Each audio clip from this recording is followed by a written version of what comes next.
I've gotten better about it. Hello, everyone. It is 12 noon, January 20th, and we are here for a workshop today.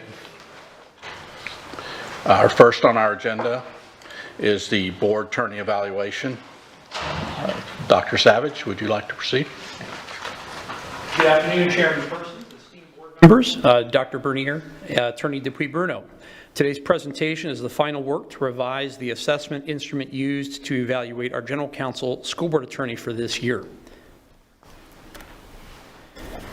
This is just a reminder of our board attorney's annual evaluation cycle. I want to zoom in on the last elements in this process, though, and work backwards to begin with the end in mind. These are the more specific dates that are upcoming as a reminder of why there is a sense of urgency for completion today.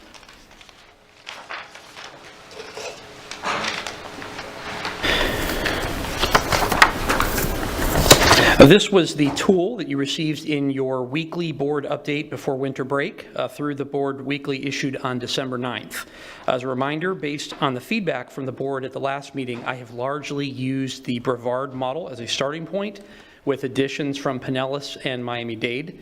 Some of the more granular pieces from Miami-Dade I was unable to use based on either redundancy with the Brevard and Pinellas descriptors, or as I noted in the board weekly, I also had a concern that a number of the requested indicators appeared to be much more in-depth than what would be expected from governance level of evaluation.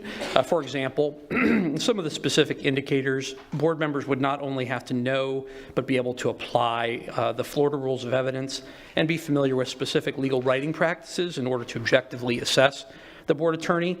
So item 11 from the Miami-Dade was things such as utilizes pleadings, discovery, admissions, depositions, and motions, assuring that such documents conform to court rules. Just as one example, but there were a number of them as well. My concern, of course, was that it would be, firstly, redundant with Section 2 of the working draft evaluation, but it also, the language in 2 and 3 were more consistent with the Pinellas and Brevard and indicated more of a governance level of analysis for that particular work. However, whatever the board collectively deems is appropriate will be done. In order to stay on schedule, today we are hoping to take this draft and make it the final for this year. Then you would begin the evaluation process on schedule for this year. The formatting, just to make sure you're aware, is also aligned to closely match the superintendent's evaluation, as well as including not just the visual appearance, but even the use of the 8 indicators for each of the 5 standards. I have a copy of the working draft available in the event that you'd like to go to any specific part of the evaluation today for deeper review.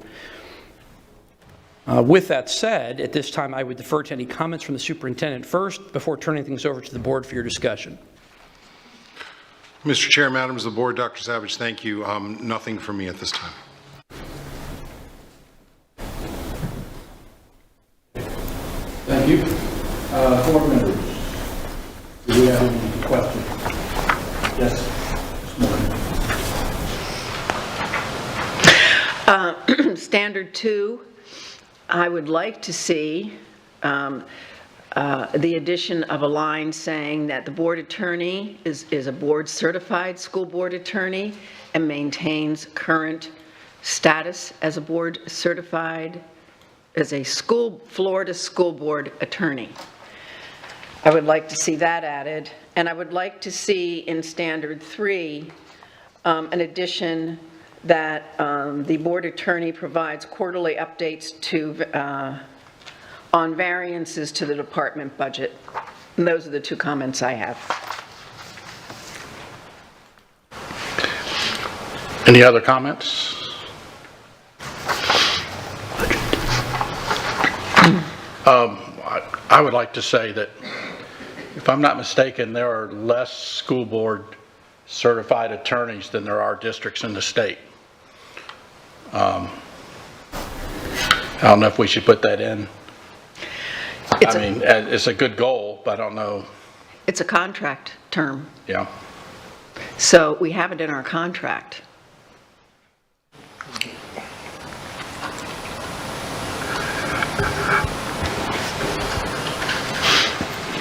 Yes, Mr. Stern.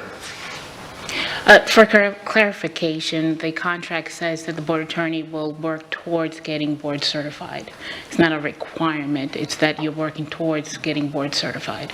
And I think we have to be very careful with putting this so that if I'm not here, you're not locking yourself into somebody that has to have that certification, because there are not a lot of attorneys that do have that certification. Yes, Ms. Patrica. Two separate comments, if I may. The first is on this subject. I think as the, what are we, the ninth largest in the state? Yeah. Ninth largest, I think we can attract an education certified attorney in order to not turn away or make it impossible for a really good attorney that's not certified. We could put language in here that's similar to what's in the contract, which is, if not certified, actively working toward and providing updates to the board. So I think we could do that. That's the first comment. The second comment was on standard 2. May I move to that, or would you like? Any more on the standard on the contract, I mean on the certification? Any more comments? Yes. I just think that we, absolutely what they had said, we need to make sure that, oh, I'm sorry.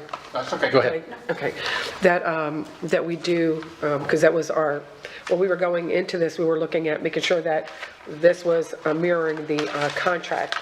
So I think that that's something that we really do need to make sure we have that working towards, or whatever that looks like, but we want to make sure that it does marry that. Mrs. Giovanelli. Thank you. I think working towards the certification, but not making it a requirement. And at the end of the day, I mean, we went through the process, and the attorneys that applied were not certified. And so I think that our options are going to be very slim if we're going to make that a requirement. I think it's definitely a goal that we need to have, and it should be set there for because I was thinking the very same thing, that if Ms. Bruno would leave, then we would have to entertain and hire a new attorney, and that our options could be very slim to have an actual board certified. Thank you. Yes, Mrs. Morgan. We actually had a board certified applicant for that position. So yes, it was not that we had no board certified applicants. We had a board certified applicant. Yes, Mrs. Yeah, we didn't hire him. So that says it right there.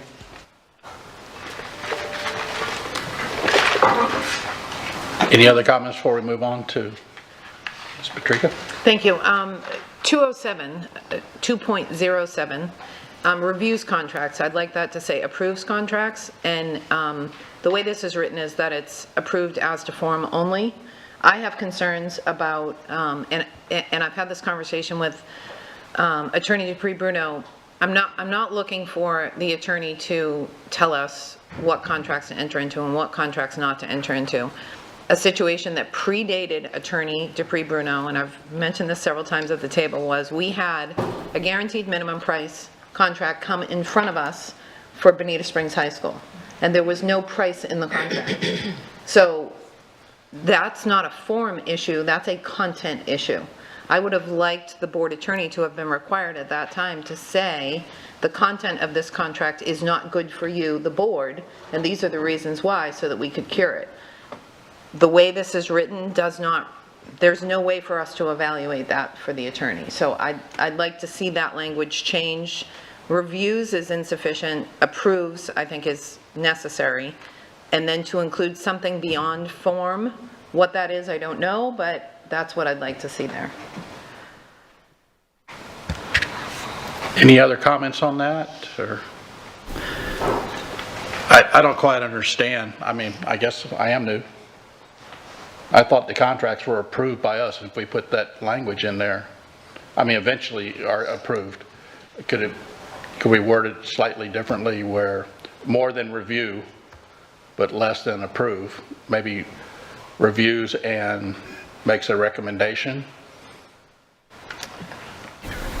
such as the superintendent does? Yeah, no, I would think that the board attorney would have a hard time recommending that we enter into a contract. What I'm looking for is that she has approved it, or the board attorney has approved it according to state and state laws, federal laws, and DOE rules, and in addition has approved it in terms of the content so that the board, like, I understand what you're saying, we approve, but to have the attorney approve it is a layer of security and expertise that I need before I can even determine as a board member whether I want to approve it, right? Am I making sense?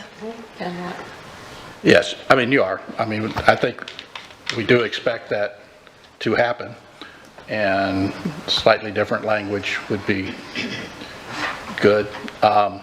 Can we work on the language on that, Dr. Savage? I'm happy to try to, I believe in the specific verbiage used, it says reviews contracts / agreements to ensure compliance. So I think the active aspect of this statement is to ensure compliance with applicable federal and state laws and Department of Education rules and regulations, but it's limiting just to applicable laws and regulations. And what I heard, I think, was that it's that you're really looking out for the client beyond just these rules and regulations, but I would need specific guidance from the board so that I don't want to take any liberties in this, because I think, again, these were conformed to other evaluations. This wasn't original content that I drafted. So if there's something very specific, I just ask that we really try to give me that guidance so I can get this on schedule to you quickly. Because I think that's the intent of the language, was ensuring compliance. So I think that's the intent of this language, was to really ensuring compliance means that it conforms to the rules, regulations, and so forth. As opposed to the first part of it, the reviews and contracts, probably to Chairman Person's point, the board is the one who actually approves. That's standard language for an attorney to approve a contract. That's like standard language. Yeah. Two attorneys. Which, we have two on the board, or three. I'm not an attorney, I'm not licensed, so I'm thank you. not an attorney. Yes. I think with regards to approving us to form, that would include to ensure that all of the contractual terms are in the contract, such as price. That's what that means. I don't know what happened prior to, but I know for us, as we are reviewing contracts, that is something that we are looking for, is the price clause in the contract.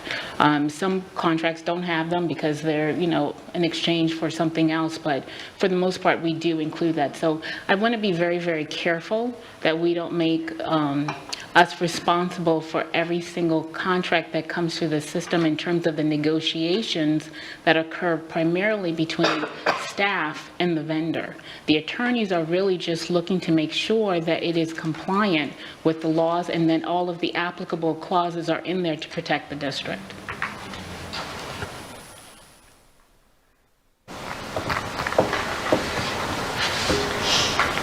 I like the way it reads because of the term ensure. If we could add maybe a price in there, something along those lines. I mean, it's more than just compliance, but includes. Yeah, I think adding.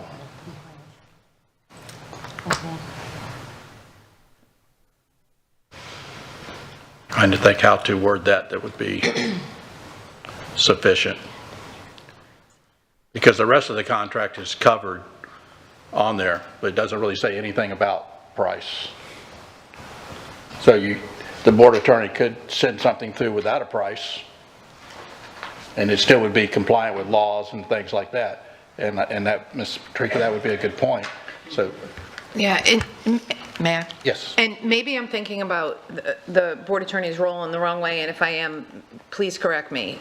I'm thinking about an individual situation. So a person comes to me and says, I need your help on this mortgage and deed and real estate transaction I'm entering into. And it's an adjustable rate mortgage. And I know that that person can't afford an adjustable rate mortgage.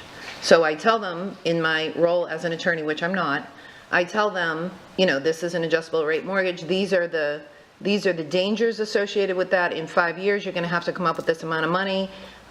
So I have reviewed the contract, and I have given them an opinion regarding the content of the contract and the impact that will have, both positive and negative, on the individual.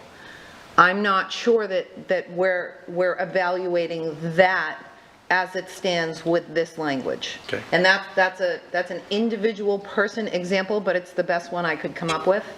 So when I talk about content, that's what I'm talking about. I'm talking about, and I'm not talking about negotiations. I understand that each department negotiates their own thing. Sometimes the board attorney negotiates on our behalf. I'm talking about the content and whether it's appropriate for this board to be entering into certain contracts, knowing the potential dangers or potential negatives. That's it. Yes.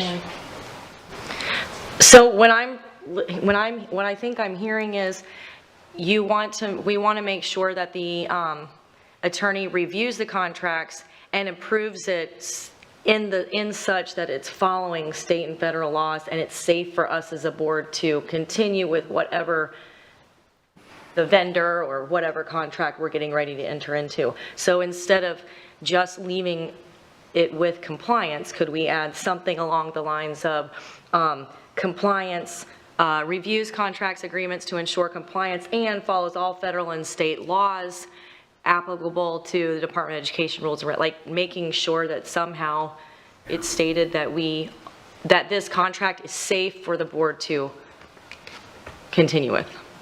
That's all. I'm thinking maybe we could add in there reviews, contracts for terms, price, and insurers will follow all state. Yes. Protection, maybe, instead of safety, protection? Yes, Ms. Brew. So I have just one scenario that I would like to bring to the board's attention. Sometimes recommendations are made. For example, there was a recommendation to purchase a piece of property. The contract goes before the board accepts it. As we're going through it, things change and it becomes problematic. So I don't want the attorney to be held responsible because there is now a problem with a land purchase, or there is now a problem with a software purchase that, you know, we could not foresee, or that it was not really within the confines of the attorney, because we are not negotiating these contracts, staff is. And staff is also the one that is assessing the needs for whatever it is that they're asking the board to approve. It's not us.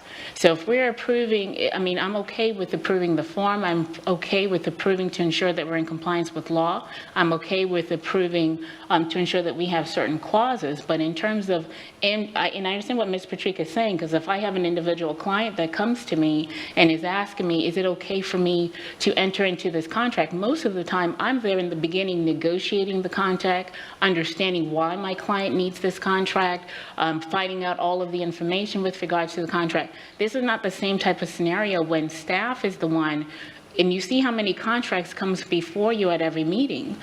Each department and division has their staff is negotiating and finding out what is needed by the board and making that recommendation. So if we're asking the attorneys to basically become the negotiators, because in order for us to understand what is needed, we need to do a real deep dive on every single contract that comes before this board so we can advise appropriately. That's why I'm thinking review needs to stay in there, not approve, because like you say, that would be, you would have to do the deep dive to be the approver, or even to make a recommendation to us. But we just want to make sure the due diligence is there on more than just, is it compliant with state laws? So if we can add some terminology. So protection against foreseeable risks? Review for protection against. I believe the something along job those lines. description requires, it used to, I don't know if it still does, requires contract review as to form and content. I believe that's what the job description, unless that changed. The actual contract, and I'll pull it up, I believe just says review as to form.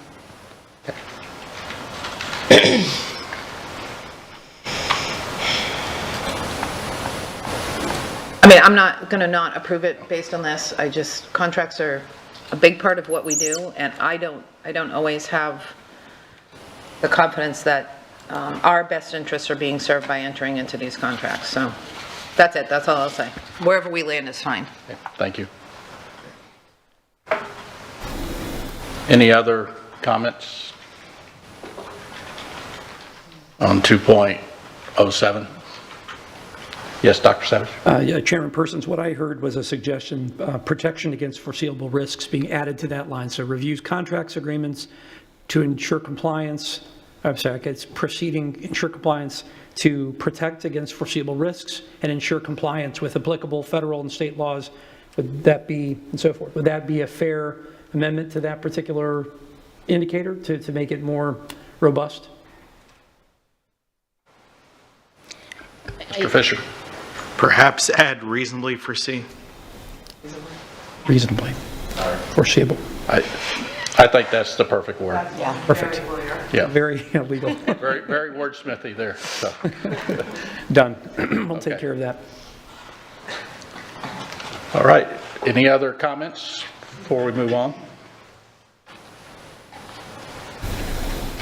All right, I think that's good. Thank you, Dr. Savage. Thank you. Oh, you have more? I'm sorry. Yes, yes. I made the comment about Section 3, providing regular updates in some form to the board with respect to the department budget. I see that 3.06 effectively controls costs, but I think that the board needs to be aware of variances, significant variances from budget as time goes on during the year. So I somehow would like to add reports or something on financial. Ms. Morgan, when I heard that comment, I wrote down quarterly updates on variances. So would that be effective if we were to amend 3.06 to also include quarterly updates on significant variances to the budget? I can put that in there as well. I had that captured. I was going to make that edit as well. All right. Thank you. That's it from me. I think that's reasonable. Any other comments? Thank you. Thank you very much.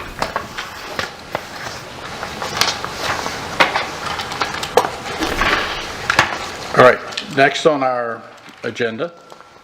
Mr. Chairman, Yes. I just want to know, I'm sorry. is the board going to request that this come back again to them for approval, final approval? Because I think this is probably the third time. I don't. I don't think so. I think we're comfortable with the couple of adjustments there. Thank you. Thank you. Next on our agenda is the proximity plan.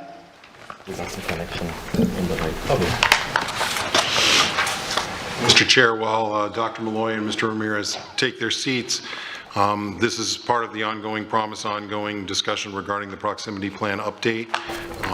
We'll get another update again on Tuesday afternoon during the briefing. That will be an expanded group of not only Dr. Malloy and Mr. Ramirez, but additional personnel from our student enrollment division. They are switching over the PowerPoints at this point, and as soon as they're ready, they'll get started. On the live, it's not showing up.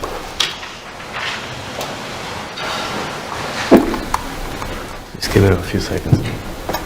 Then we'll reconnect over there.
Oh, today's the 20.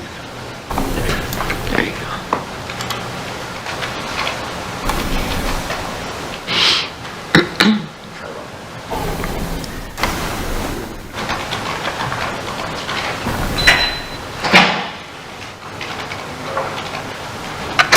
Good afternoon, Board.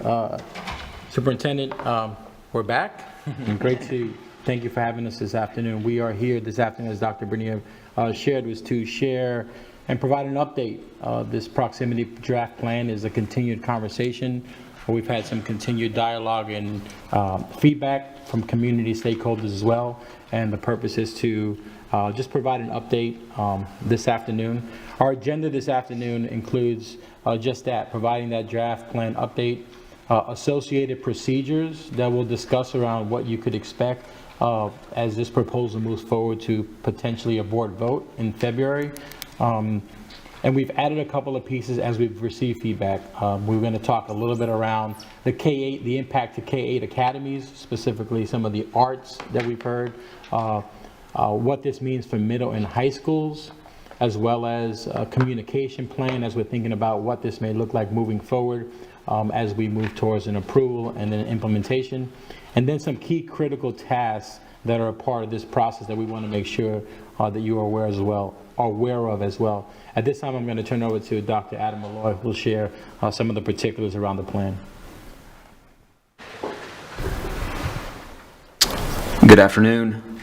So really starting with just kind of an overview of what was presented on January 5th, which was the technical map with the draft procedures and policy direction, the implementation of the new elementary attendance zones from Proximity Map 1 for the 2023-2024 school year.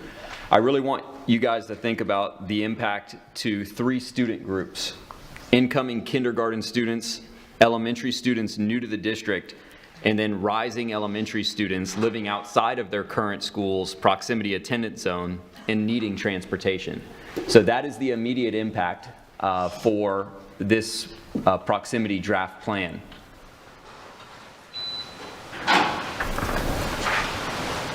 These are the 13 or 10 new attendance zones. These were developed in collaboration with Davis Demographics. On average, they reduced the number of choices for elementary school families from 12 to 4, and then also a reduction of over 100 square miles of the school district's transportation responsibility. We are looking to activate these elementary zones for transportation in the upcoming 2023-2024 school year. This is a draft student enrollment application using Proximity Map 1. You can see if it was kind of hard to read, one of the ways that we try to provide access to these maps is on our proximity plan website, which has been active since 2021. Is the PDF. You kind of zoom in, but we also have an interactive web app in which you can see the choices and you can enter in your address and you can see what zone you live in. But I thought that this would be very good to see, was this application map, so that you could see that instead of, like, let's say East Subzone 2, you're provided 17 schools to rank and then you're associated with those preferences. You now, if you were in, like, let's say Zone A, you're just going to be ranking those 4 elementary schools. You will also be provided the same preferences, which we will touch on, but also review on Tuesday when we get a little bit more in depth of where this lives inside the enrollment plan. Today gives us a great opportunity to go over a little bit more in depth about some of the associated procedures and where we're going with this proximity draft plan.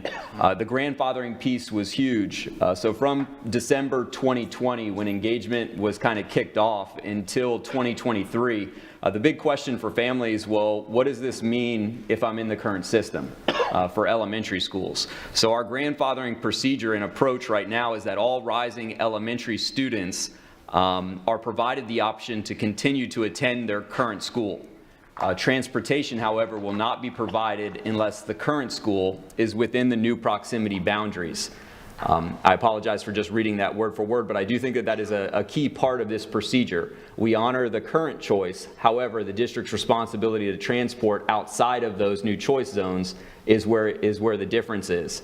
The grandfather enrollment window will run prior to the new proximity lottery. right? And that is something from a process standpoint that we've been working really hard on, is making sure that enrollment window and then the capacity adjustment needed to make sure that those new proximity lotteries run efficiently. This is something that has come up as well, the sibling preference. Let's say I have a rising fourth grader. I live outside of that current school's zone, and I have an incoming kindergartner. So does that trailing sibling have to go into the new proximity plan? And our approach right now is that we would like to make that sibling preference available for families even living outside of their new proximity zone. So I gave you the example there, the rising kindergartner, we call a trailing sibling, living outside of their new proximity zone, uses that sibling preference in our current plan and then continuing into the new plan for 2023 to follow their rising fourth grader. However, transportation will not be provided unless the current school is within the new proximity boundary.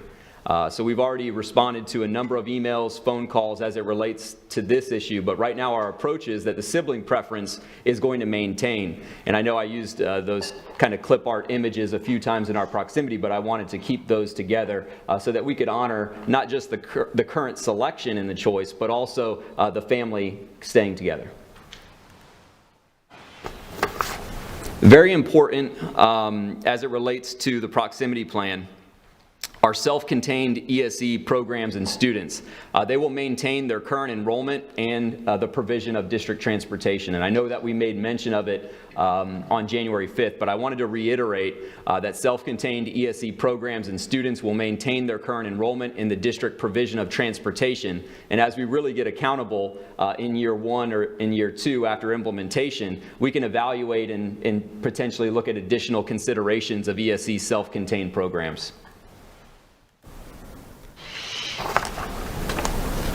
So I wanted to just kind of level set a little bit about the K-8 academies and where we are. A lot of times we use terms like magnet, we'll use terms like attractor, and what does that mean for our elementary schools? So the proximity plan will only impact the K-5 student levels, right? And really with those 3 groups that we mentioned at the beginning of the presentation. There are currently no admission programs at the K-5 level across the entire school district, right? We do have schools that have school-wide curriculum and unique programs offered to all students, but proximity will not impact those individual school programs. They will only impact the student population at those 3 student groupings. The middle and high application process will not be altered or is not being altered at this point. And I think that that's just kind of important to note as we have those conversations about what this means for a particular school's program, right? As an elementary school parent myself, right, I was looking to rank the schools, and our considerations were maybe different than others, but we liked the closest school or proximal school. And we did not have to apply or be admitted into its particular unique curriculum program, right? So there is no application for an elementary school family for arts, for IB, for STEM. There is no application for that enrollment process. The School District of Lee County does have 2 K-8 academies for the arts. North Fort Myers Academy for the Arts and Veterans Park Academy for the Arts, K-8. They are both a K-8 Academy for the Arts. The proximity plan will not impact the K-8's unique programming. The 6-8 student pool that it pulls from, the middle schools remain in the larger choice area. And then also the 6-8 admissions process and auditions process, which is happening currently. Now additional considerations, and this is a part of that accountability piece, following really a kindergarten cohort analysis. So when we look at the implementation of proximity, we need to understand how this is setting up schools in terms of its student population, right? And we certainly could look at other considerations as we delve a little deeper as to what this kindergarten cohort looks like at some of our schools. Middle and high schools, right now you can tell that this is a system approach as it relates to elementary schools. This is where we are as it relates to district work, complexity, sophistication. The proximity plan will only impact K-5 student levels beginning with this upcoming school year. Middle school considerations for year 2 and 3 will include a lot more additional engagement, right? Middle schools do have application processes, right? There are a lot fewer middle schools that we have. So we do have to be considerate both of those considerations, and then if we are to maintain a decent number of choices with middle schools, then we may not actually be changing much. What we were looking for in that timeline, which I think caused a little bit of confusion, we were looking to align the maps. So maybe not have zone A and their one middle school, but maybe combine zones A, B, and C, and just align those maps so we're looking to have a little bit better consistency, so there's not as much confusion there. The high school admission or assignment process will not be impacted. There's no plan to impact the high school admission or assignment process. Going to turn it over to Mr. Ramirez. Thank you, Dr. Malloy. At this point, we wanted to just share just a few pieces specific to the communication plan. I know that question came up in our last presentation specific to what we plan on as we look at the implementation. And the current communication plan, I just want to name, it outlines the avenues of communication above and beyond the traditional communication means that will be used via U.S. mail that will be sent, email, and school messages. So in addition to that those traditional means of communication, the collaboration with community stakeholders will be key in this process. We are partnering with individual groups and to assist us with getting the proximity plan obviously out with assorted impacts connected with our families. Building off of our community engagement strategy of a collaborative resources, events in strategic locations across Lee County, we're going to use extended community family to distribute and connect proximity plan information beyond our school district information campaigns. As you can see here on this chart, we just developed the what and what we're calling the what and the how, whether it's specific to proximity plan, the rationale as to the why, additional options that will be available for stakeholders, answers to questions, and additional online resources, and then how we plan on doing that, specific to the providing the rationale, district and school websites, the presentations, communications envisions a message from Superintendent Bernier, Dr. Bernier, specific to the proximity plan. Available options for stakeholders includes district communication channels, advertising with media and educational videos. We will have targeted town halls and presentations specific to those school communities that we see most impacted by the proximity plan, and we're working with specific schools around that as well as community partners communicating this as well, in addition to community events as well. School principals will be provided a comprehensive student impact list that will focus on those students where they'll be obviously connecting and speaking with those living outside their current zone. So they'll have received phone calls regarding that, and obviously making every attempt to ensure that they understand the need to select if they wish to remain at their school, and understand the implications around transportation as well. So they'll be targeted, and our school principals will be receiving once this plan is, if approved by the board, we will move forward with activating that process to obviously provide a list of school principals and schools to do that as well, and working through that. On the next slide, just in addition to what we just shared, the scale of engagement for community specifically to this month and next month, proximity plan website, as Dr. Malloy mentioned, around information and Q&As, providing a one sheet specific to all of the particulars around our proximity plan and what that means. Communication materials for principals, engagement support at specific schools, as I shared already.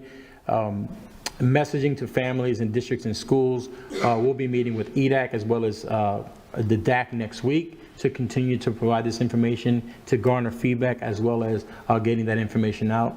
And then a specific information campaign not only on social media, but earned and paid media Earned media is specifically whether it's PSAs or actual media segments about the proximity plan, and paid media in the event of actual commercials around our proximity plan are part of this process to get that out, including Spanish language and also participation in community events to get this language out, to get this messaging out as well. So those are some of the ways, and we continue to engage with community as well as our school principals to really understand what other grassroots efforts may be needed to reach those hard to reach families, to ensure that this message and the communication goes out to all families and that are impacted as well. Critical tasks specific to this plan, if approved as we move to February, obviously the plan for student enrollment that will be coming before you on Tuesday.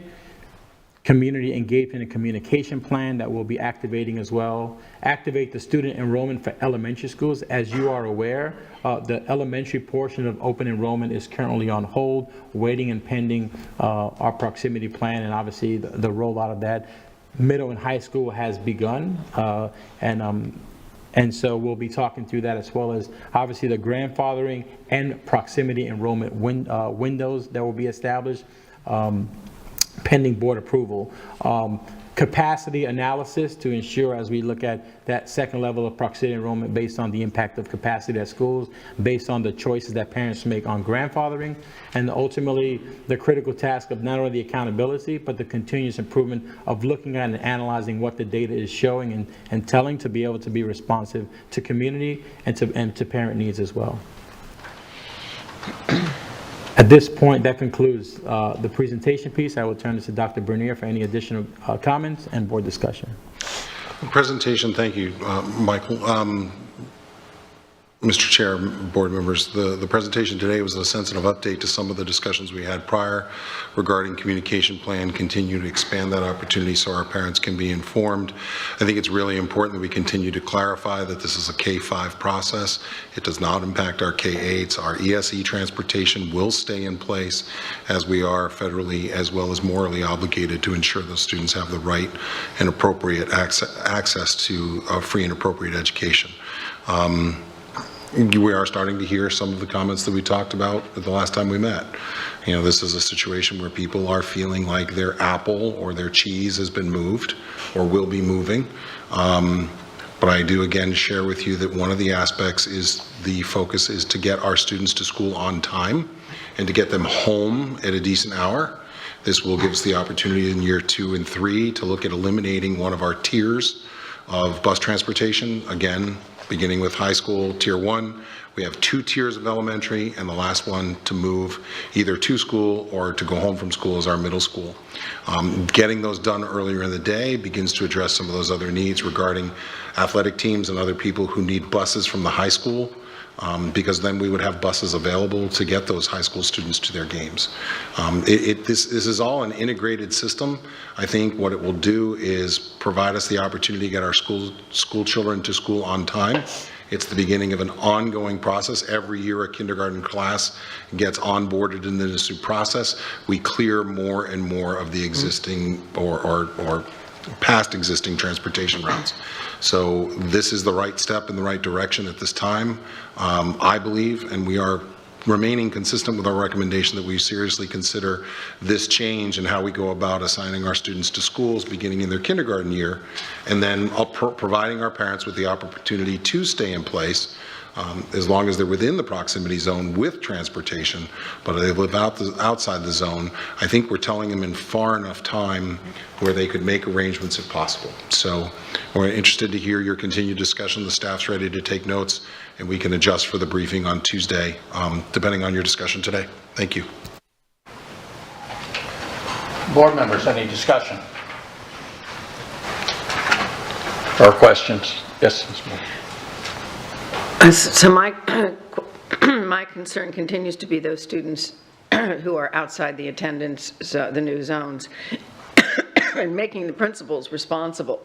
Do we have, for contacting families, do we have any idea how many students by school fall outside the attendance zone? Because you may have some principals that have to reach out to a significant number of children and some principals who will not have to reach out to any. So I'm really concerned about making the principals responsible for the outreach without knowing what the impact is going to be on them in their schools. We'll let Dr. Malloy clarify. Okay.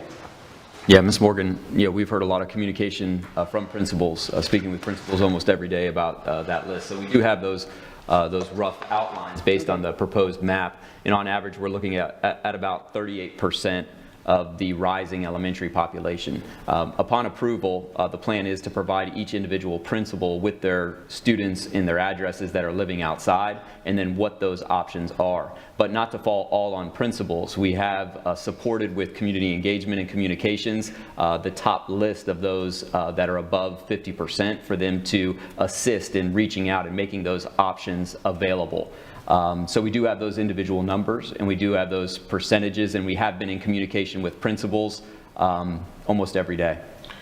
If I could provide some further clarification, because principals are listed, they're always the leader of their school building, but there are individuals on their staff, including information specialists, who handle the registration of the school students that would be very vital in this process. It does not necessarily have to be the principal making these phone calls. The expectation of your superintendent as well as the deputy superintendent was our principals during this time will be focusing on teaching and learning and our student achievement scores in preparation for having them as prepared as possible for the final window from the state.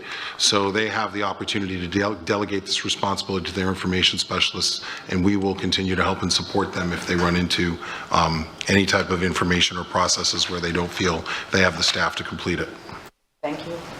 Ms. Jordan. Thank you. Thank you for the presentation. And I know my grandson is definitely going to be affected by this, so his mother will have to decide what she's going to do with that. But when I look at that, I look at the kids who have been in a school for 4 years, the 5 years, and now they're going to have to, for their last year, they're going to possibly be somewhere else. But I understand the concept, because I know it takes them 4 hours to get home every day. So I get all of that. But then I look at the James Stevens kids, kids that live in, say, in East Fort Myers off of Marsh Avenue. And now we're going to be transporting them just as far as we are transporting kids right now. So to Alva, the possibility for those kids to go to Alva, which is a long journey. I know it's straight down 80, but it is a long haul there. So I think, I'm not sure, because some of them have 6 options, some have 3 options, and I don't know where, because we're saying that the K-8s are not going to be affected. I don't know how that works. How would that not work? If those kids are not in the area, it's going to be, even though they're K-8, but the 1 through 5 still will be, if they don't have a sibling that's older, they still have the possibility of being, elsewhere unless they have transportation. So it may affect the K-8, so we can't say that it's not going to affect them, right? Or am I not seeing this right? Mr. Chair, when it comes, and board member Jordan, it's a great question, but let me try to attempt to qualify that. In a K-8 school, you have 8 grade levels. Right. The grades 1 through 8 will remain fairly stable. Those students are there. They have the opportunity to remain there under a grandfathering clause. As Adam Malloy has said, Dr. Malloy has said, there's about 30% of those students who potentially could be impacted because they currently live out of the zone. I've had discussions with parents who are already arranging their carpools for some of the K-8s. They live in the far West Cape. They want to go to, I'll name it, North Fort Myers Academy of the Arts. And they're already making the arrangements to ensure their 6th, 7th, and 8th graders will be there. When we say that they're not going to be impacted, we're talking about the incoming class. The incoming class is a class of kindergartners. And we have promised to you and to our principals that we'll look at that incoming cohort once it's determined by this process to see what needs to be adjusted in the next version for 24-25. It's hard to have a crystal ball because we don't know who's applying and who's asking for what choice at kindergarten. But as soon as we have a feel for what the socioeconomic levels look like, what the demographics look like, then we can go ahead and make some adjustments and changes. But again, to that point, as to the area out east, which you described, and I'll defer to Dr. Malloy specifically to the example, but as places grow and we increase the number of schools, that geographic pattern of, for instance, like a Zone D, will get smaller. Right now, we have to include that amount of space because that's what gives us our choice options. As we build middle school OO, as we expand and use middle school QQ, that's the middle school that's across from Veterans Park Academy of the Arts now, we'll be able, as those schools come online, we'll be able to draw these maps tighter, for instance, like an E and F and O. But right now, because that's where our growth is, we don't have those schools built between Alva and here, that's why that expansion, why that geographic footprint's bigger. As to the specific example of the school, I'll defer to Dr. Malloy. Jordan, Zone D, and I believe we mentioned on January 5th, it does stretch horizontally east to west fairly a decent amount. We do expect, given our current preferences, which operate now in the current system as it relates to proximity or location, that James Stephens will be able to access a lot closer neighborhoods and communities. In fact, Renaissance is zoned out of James Stephens, which is actually right across the street. We now in proximity have Renaissance in with James Stephens so that those students can attend James Stephens, the school, which is the closest in proximity. Now there are a lot of dense student populations. We don't have a lot of displacement in any of those D schools because a lot of those students attend those schools. But you're right, in terms of the responsibility of the district to transport, there could be someone that lives there that chooses to attend, let's say, River Hall, and the district is responsible for that transportation. And I think in proximity, 1.2 or whatever we want to call the next year, we could think of perhaps even making D smaller. And I know in previous iterations, D was kind of broken up based on the student population, and I do see it functioning as given our current preferences. So if we keep our preferences P1, it will function as as two zones. But you're right, in the choice system, we would have the responsibility if someone selected River Hall 1 to transport that far. But it still is a much greater step to address the transportation efficiency issues that we're experiencing now. Okay. And I also, when you say Northrop Myers, I see that happening too at Edison Park. So that would be the same, because people are used to having their kids there. They're going to bring their kids there no matter what. There's 300 some odd students there. So they like that little school. So even though it's in the one block, you may not have any openings there because everybody may decide to grandfather themselves there. So, but thank you. I just keep looking at it, and I keep looking at all the kids that attend these schools. And even though I know that this has to take place, I just look at all the children that are in there and who they are, and making sure that we make sure they have the programs that they need to be successful. Mrs. Giovanelli. Thank you. Thank you again for the work on this, because this has been a long work in progress, and I'm excited to see it get across the finish line. But I do have one question, or actually I have a couple, but one of the main things is regarding the transportation piece of it. So let me give an example. For a K-8, I have a middle schooler, and then that middle schooler has a sister that's coming into kindergarten. So the middle schooler can ride the bus to school, but the kindergartner can't, right? So how is that going to work for a family? I'm concerned. Thank you. Oh, sorry, Dr. Brennan. I'm not quite sure. So the question is, I want to clarify before I turn it over, that we'd have a sixth grader enrolled at a K-8. We'd have an incoming kindergartner. The sixth grader would have bus transportation, but the kindergartner would not. So we are looking, in those two K-8 situations, we are looking at connecting them. Since they're going to be picking up the middle school student anyway, they should also be picking up the elementary. So to keep that sibling preference and the transportation provided. So I talked with Principal Guns yesterday, and she brought that up, and that makes logical sense to me. We would not leave the elementary, for them to have to drive and then have one on the bus.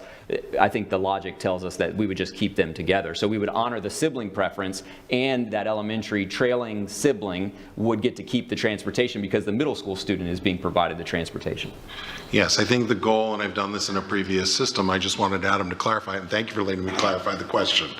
Because, and I think you used a very important term, Dr. Malloy, and that's logic. I don't know that we've always demonstrated logic from the staff's perspective when it comes to this, and I appreciate you and the rest of the team that you represent who've kind of thought through these issues. So you still have a trailing sibling, much like sometimes people talk about a trailing spouse. You have a trailing sibling. If we are going to transport that sixth grader because of how their world works out, there is no reason why that elementary school student couldn't get on board. Now, your next logical question would be, what happens when that sixth grader exits the system? That is when transportation for that elementary student should sunset. So they're going to have a ride in sixth grade, seventh grade, and eighth grade, but they will have to eventually face the decision of transporting. So you realize that parents aren't going to understand that, and so we have to do we have to communicate really well for parents to understand that early on, because I think that at that point, the parent might opt to go to another school closer to home, or choose to stick it out. I'm a little concerned over that. Also, I think that you're going to see everyone want to go have their students in a K-8 school. And I think that we're going to have everybody, K-8 schools are going to be maximized, and because that looks good to a family, because you're part of a family. From what I can see, even like in veterans, everybody wants to go to a K-8 and stay there because it's all family at that point. The culture is there. The K-8 really supports a great culture and community, and I think that we really need to look at these K-8 schools, because I think you're going to see more families, want to attend those, and really, they're going to really grow and be really a school that everybody wants to go to, and then the other schools will not be, and they're going to be, heavily impacted as well. My other concern would be, do we know what the impact on the K-8 school is, and parents, the number of elementary students that's going to be impacted on this, especially, let's just say, at Norfolk Myers Academy of the Arts. I know that the teachers and stuff that came here and parents, they're concerned, and I think it's valid, and I think it's really important that we really be aware and let them know that we're aware, and working towards solutions for everybody, but we still have to do what's best for our budget as well. So, and transportation is really a problem. I've got numerous emails and calls recently regarding the buses not showing up or 2 hours late, and the parents have been waiting there 2 hours waiting on the bus. So it's definitely we're in crisis mode. So I really am excited about seeing how this comes to fruition, but I know we're going to have some major bumps in the road. Do we know the impact that it's going to be? Yes, ma'am. So yeah, we do have the impact on the K-5 population for our academies, right? And we do know that they do draw, as a lot of our schools do draw, from a large geographic area. So yeah, we do have those numbers in our conversations with principals that have a high, displaced student population that we've already been having. We've expressed kind of some of those rough estimates, those rough numbers. They're like, well, we want the list so that we can start our communication, and we're just not there in terms of where the approval is. As it relates to so I've heard conversation and communication to me, which I feel is kind of off from our focus and vision, and that's that, that kids coming in potentially might disrupt a program.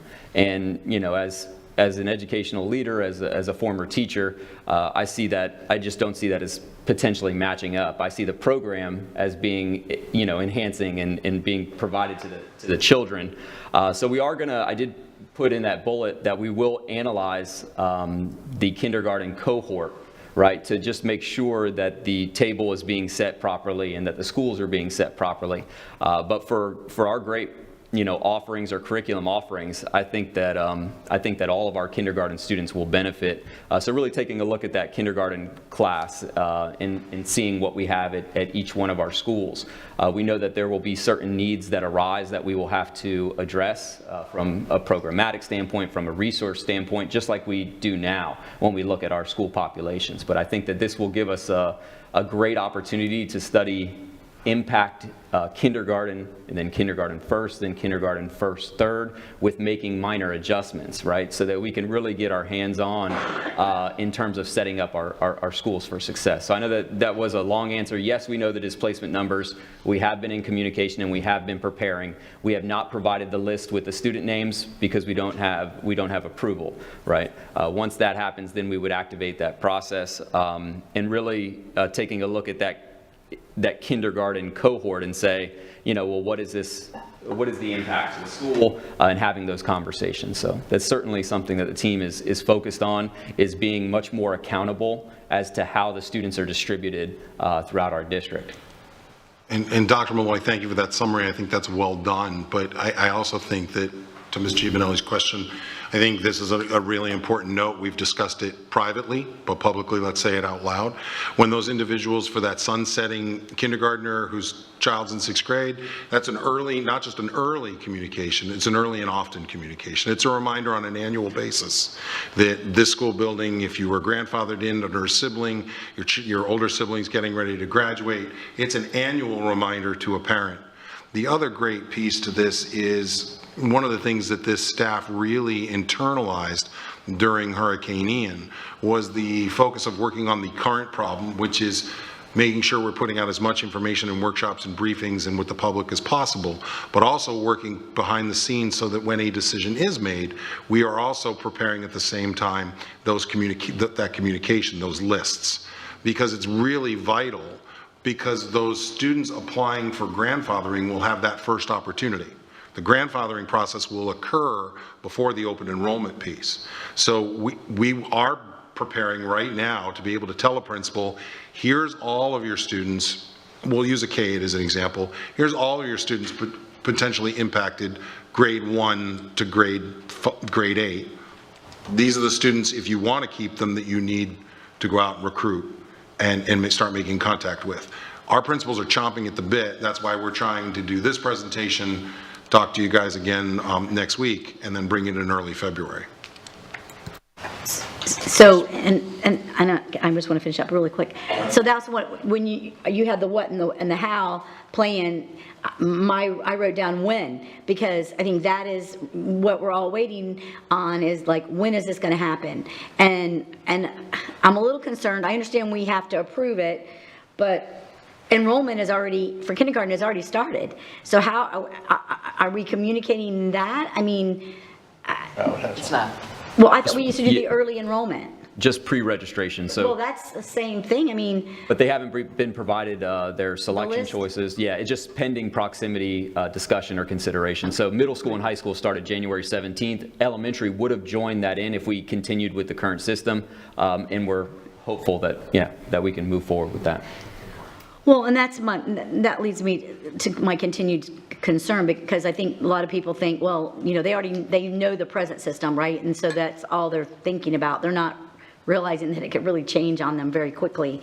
So I think that because people that are put in a kindergarten and they have a middle schooler, you know what I mean? So they already know. I mean, I know they think they can get grandfathered in, but the long-term effects that they're not thinking about, like the sunsetting, these are things that I don't care that we're talking about it. It'll be a surprise 4 years from now. I will promise you. They'll say they've never heard it, and it's just the way it is.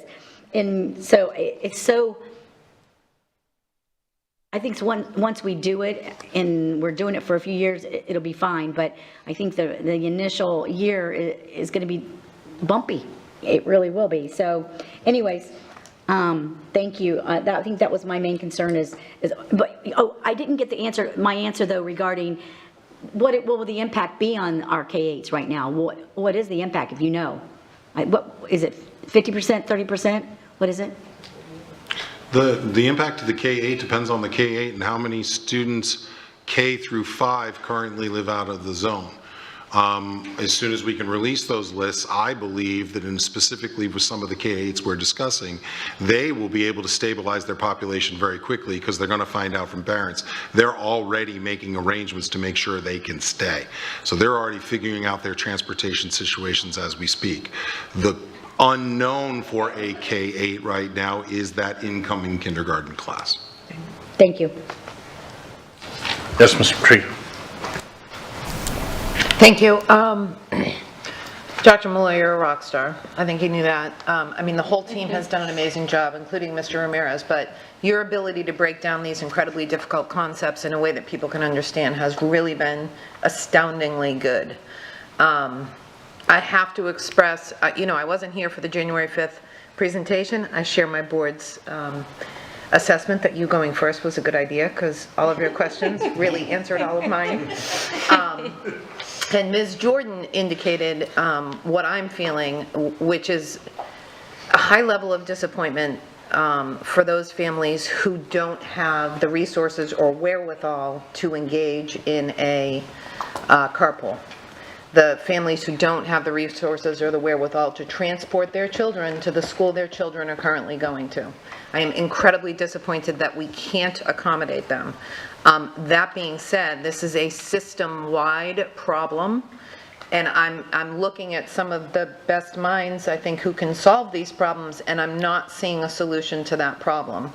I think we need to own and understand that there are families who are going to be displaced by this because of their economic background and because of their family situations. And, I can transport my kids to school. But I think that there is a population in our district, and that population is not small by any stretch, that cannot do that. And that weighs heavily on me. In terms of communication, slide 12, please. I'd like to suggest what was suggested in a meeting earlier, that we add the board chair to that video. This is a massive change, and I think the communication should come from the superintendent and from the board. And chairpersons, I think you're a great representative for us in that regard. Assuming no board members have any objection to that, I'd love to see the board communicating on an issue this large. DAC, if we could go to slide 13, please. Can we please, Dr. Cupid McCoy, can we get a link to this presentation out to DAC in advance of Wednesday, please? And can we update this slide to include them? Because I feel like they were a little forgotten on that line that says Equity and Diversity Advisory Committee. I want them to know that their input in this is really important as well. Do we have any sense of potential savings here? I think it would be inappropriate at this time and probably until we know what the actual decisions are by those students, that 30% that Dr. Malloy talks about, till we know what those decisions are, I think it would be inappropriate. I know that moving us from the 64th least efficient district to potentially the 50th or the 45th, and again, we've talked individually about what it would take us to get into the top 10, and I don't believe that is a student assignment policy that this community would support. So I don't want the community thinking that the board and I are only shooting to get into the top 50. I mean, we have a desire to be in the top 3 or top 2 every single time we're evaluated. But in this particular case, with the level of choice that we're operating under, I think moving into the somewhere between the 40th and 50th is probably a reasonable goal for a year one. It depends on where we land. It depends on how many students we have to continue to transport. I don't have numbers at this time. So, but can we be thinking about this in terms of potential impact on budgeting going forward? If that question makes sense. It does make sense, okay. and certainly I think it's an ongoing question because the dollars spent on transportation come from the general fund. And the general fund is what impacts our classrooms, our children's instructional materials, our staff, their salaries. So, yes. Okay. Impact on diversity, economic background, academic performance, race and ethnicity. Do we have a sense for what this is going to do? Yes, Ms. Patrica, we just got the most updated numbers from Davis as it relates to the new zones, both socioeconomic, race, ethnicity, and FSA scoring levels. And within each one of the new zones, while there is variance, if they were to be distributed evenly, there are no cause for concerns as it relates to student isolation. Okay, all right, good. Thank you for leaving high school out of this. Which schools do you predict will be most impacted, please? And you don't have to tell me that, you can provide us a list, but as a board member, I'd like to be aware of what constituents are going to be bringing my way. So if there's one elementary in my zone, I'd like to know that so that I know I'm going to be hearing from a lot of parents from that school. We'll be happy to provide it to all board members in a board update specifically to your particular areas, and for those of you who are at large, we'll give you the larger picture. I only have two more. Considerations for year 2. I'm a parent who chooses to leave my child at Pinewoods, knowing that I have to transport her every day. Going through 1 year of that makes my life impossible. Now in year 2, I want to go to a school that's in my zone. Is that something we're considering for year 2? Yes. Okay. The parents will still continue to proceed through an annual choice process. And finally, I provide my advance apologies to Soretta Ralph, because this is going to be a nightmare. Those are my comments. Thank you, Chair. Any other questions? I just had one, and it's probably a very small one. How many out-of-county students are attending Lee County schools? I'm thinking maybe Alva, people from Hendry County. I had someone send me an email on that. Is that such a minute, and how do they fit in this? So we recently had a conversation with our transportation regarding that exact, and we don't have that in front, but we can commit to providing an update, and in that same update, providing that number to you as well. Thank you. Oh, yes, Jordan. Thank you. Ms. Patrica had just mentioned it, and then Dr. Malloy, you said this, that the impact, if they were distributed evenly, how do we do that? How is that done?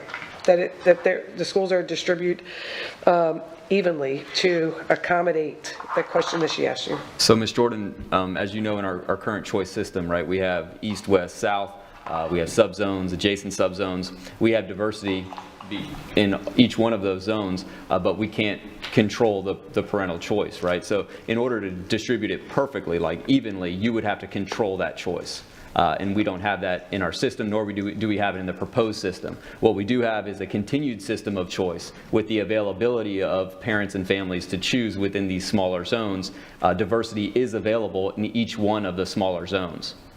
I think what Mr. Malloy is trying to say to the board is that currently under our choice plan, we don't have an equitable or equal distribution of our demographic data. So even in the current choice plan you are not equally distributed across all of the communities, all of the school sites, and even neighboring schools. Any more questions? Seeing none, I want to thank you for your presentation.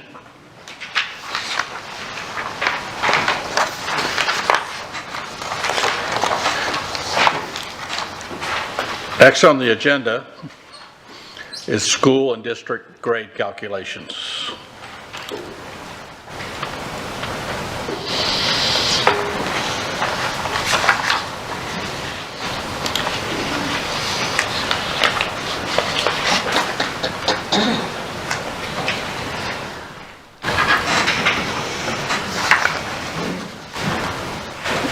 Board members, as Dr. K takes his seat and proceeds to load up his PowerPoint, we believe that this is just as important for all of you as it is for our entire community. So as you watch this, if you watch it through a lens of how we consistently communicate about internal and how we talk about consistent internal and external communication, watch this through a particular lens. We believe internally with our principals and our staff that we have who handle students and work directly with student achievement. We believe we have done what we need to do. But I think it's really important moving forward, and I'll certainly reserve that comment till the very end, that while the state refers to this year as a hold harmless year, there will be grades assigned to our school buildings. And the amount of numerator and denominators are changing. So therefore, there will be, and I'll let Matt and Dr. K do this work, but there will be fewer opportunities for our schools to gather the necessary points in this particular year, in this first implementation of the new test. So I've seen Dr. K's presentation a couple of times. Bear with him, he's going to take you through what we currently have had, which sets the stage for what is changing for this year, and then we can talk about how this moves forward in 23-24. Dr. K? Thank you. Good afternoon. It's my pleasure to present to you for this workshop an informational session on how our school grades are calculated, district grades are calculated, and as Dr. Bernier just mentioned, within the context of this school year, which is a bit of a transitional year for school grading. First, I want to kind of start by looking at the agenda for today. I'm going to begin, as Dr. Bernier mentioned, by taking you through how school and district grades are composed in a typical school year. The reason I'm doing that is because we anticipate a return to that type of normalcy going down the road in the future, so I wanted to set the table with what we normally would expect. Then going to transition into what it looks like this school year. This is a transitional year due to new statewide assessments, and so we'll be talking about what we will look at this year. Then we'll talk about the implications of school and district grades. Why do these things happen? Like, what do they mean for us, and how do they drive our work? Then I'll give you a timeline of when we expect to find out these information, and then finally conclude with the graduation rate and college and career acceleration rates, which by that point I'll have explained are the first two components that you'll find out shortly that will start setting up our school and district grades. So I'm going to start with school and district accountability in a typical school year, and I underline that or embolden that because, again, this is the way it's been for about the last 7 years, and we anticipate something similar to this returning down the road. So in a typical school year, schools, whether they're public schools or charter schools, and districts receive an annual grade of A through F based on student achievement, student growth, and other academic performance indicators. And that's statutorily defined. And each school level has a different number of components tagged to it. So for example, elementary schools typically have 7 components. Middle schools and K-8s typically have 9 components. High schools, 10 components, and districts, 11 components. And each one of those components is worth 100 points. So if you're an elementary school, you have up to 700 points. A middle or K-8, 900 points. High school, 1,000, and a district, 1,100 possible points that you would earn for your grade. All right. One little asterisk there is that for each, there must be at least 10 students reported. So sometimes for very small schools, they may not get a component if there's less than 10 students. That's in order to preserve anonymity. If you have less than 10 students in a cohort, it could kind of define who they are and make their data publicly recognizable. So that's one of the ways they obscure student information.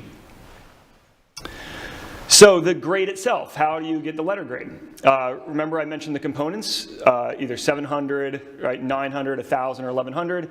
It's then a percentage of available components earned, points earned, right? So to make it easy, if you think about a high school, which has 1,000 possible points, depending on how many points they earn, that letter grade is defined by that percentage threshold. So for example, if a high school earns at least 615 out of the 1,000 available, or 61.5%, that would round up to 62, that would make an A. And you can kind of see how the scales work out. So it's the number of points earned, that's your numerator, divided by the denominator, which is the total possible, and you divide it out, and you round up to the nearest whole, and that becomes your percentage, and that converts to a grade. And you see a little asterisk there saying this may vary for this school year, and I'll get to that a little bit later, but this is a typical school year. So again, points possible, you take the points earned, divide, and you translate it to a grading scale like this, okay? So here are the components, right? And the first one I'll show you is for districts. Districts, as you recall, may have 11 components available for them. Down the columns, first, there are 3 components associated with English Language Arts, or ELA. That is achievement, which is basically what percentage of students earned a 3, 4, or 5 on statewide exams. That's achievement. That would be for the students who are tested on statewide exams for accountability. So at the elementary level, That's grades 3, 4, and 5, middle school 6, 7, 8, and high school 9 and 10. K through 2 don't factor into this, and 11 and 12 don't either. The next, so that's out of 100% possible. All right, the next one is learning gains. So of students with a prior year score, how many of them made a gain? Gains are, they can be, that's a little bit of a rabbit hole into what defines a learning gain because it varies by grade level, by student, by prior year score. So I would recommend that be, if there's a deep interest in that, that could be a future workshop, but I didn't want to just get really, really deep into school grade here. But learning gains have their own way of being calculated. And lastly, learning gains of the lowest 25 or lowest quartile of the students. So of all the students with a prior year score, the lowest quartile of those students are then also tracked for what percentage of them made a learning gain. So now you have 3 parts, you have 3 ELA components, 300 points available in your ELA category. The same thing applies for mathematics. So same thing, mathematics achievement, mathematics learning gains, and mathematics L25 or lowest quartile learning gains. That's another 300 possible points, so there's 600 points, which would be available in this case for districts. Science achievement is your 5th grade science, 8th grade science, and biology. So you've got an elementary, a middle, and a high school. Again, that's your achievement. How many students earned a 3, 4, or 5 on their applicable exam? And so you see there are no learning gains or L25 learning gains associated with science. It's strictly achievement. Social studies is your middle school civics and high school US history. They're combined up for a district. Again, no gains, no L25 gains.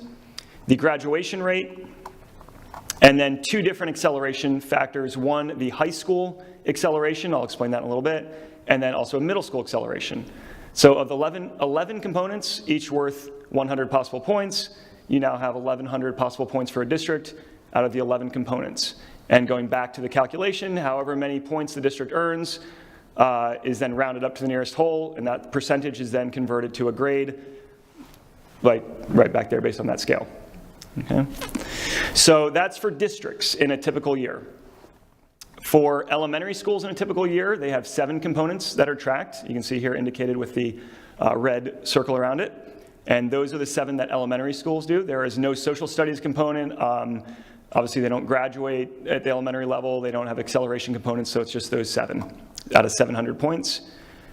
At the middle school level, there are 9 components that are tracked, indicated here. They add in at the middle school level now social studies at the civics course, and then the acceleration, which is another rabbit hole, but we can explain that at a later time if you want as to how that's calculated as well. It gets a little technical, but that's another component there.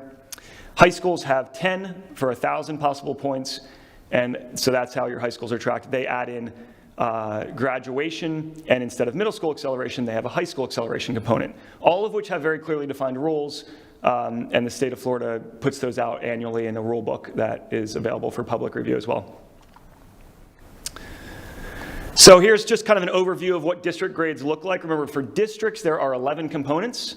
So as you look across here, you would see 11 columns, right? As I just mentioned, those are the 11. Each one is rounded to a nearest whole number.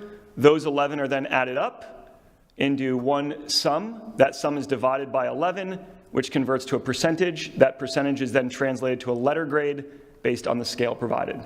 So you can kind of do the math and figure out, how many points do you need to get to an A, to a B, to a C, depending on which level you're at. You just have to know how many components do we have and how many possible points does that make, and then what is, if I want to know what my A is, I just multiply that by 0.615 to find out what gets me to a 61.5% and so forth.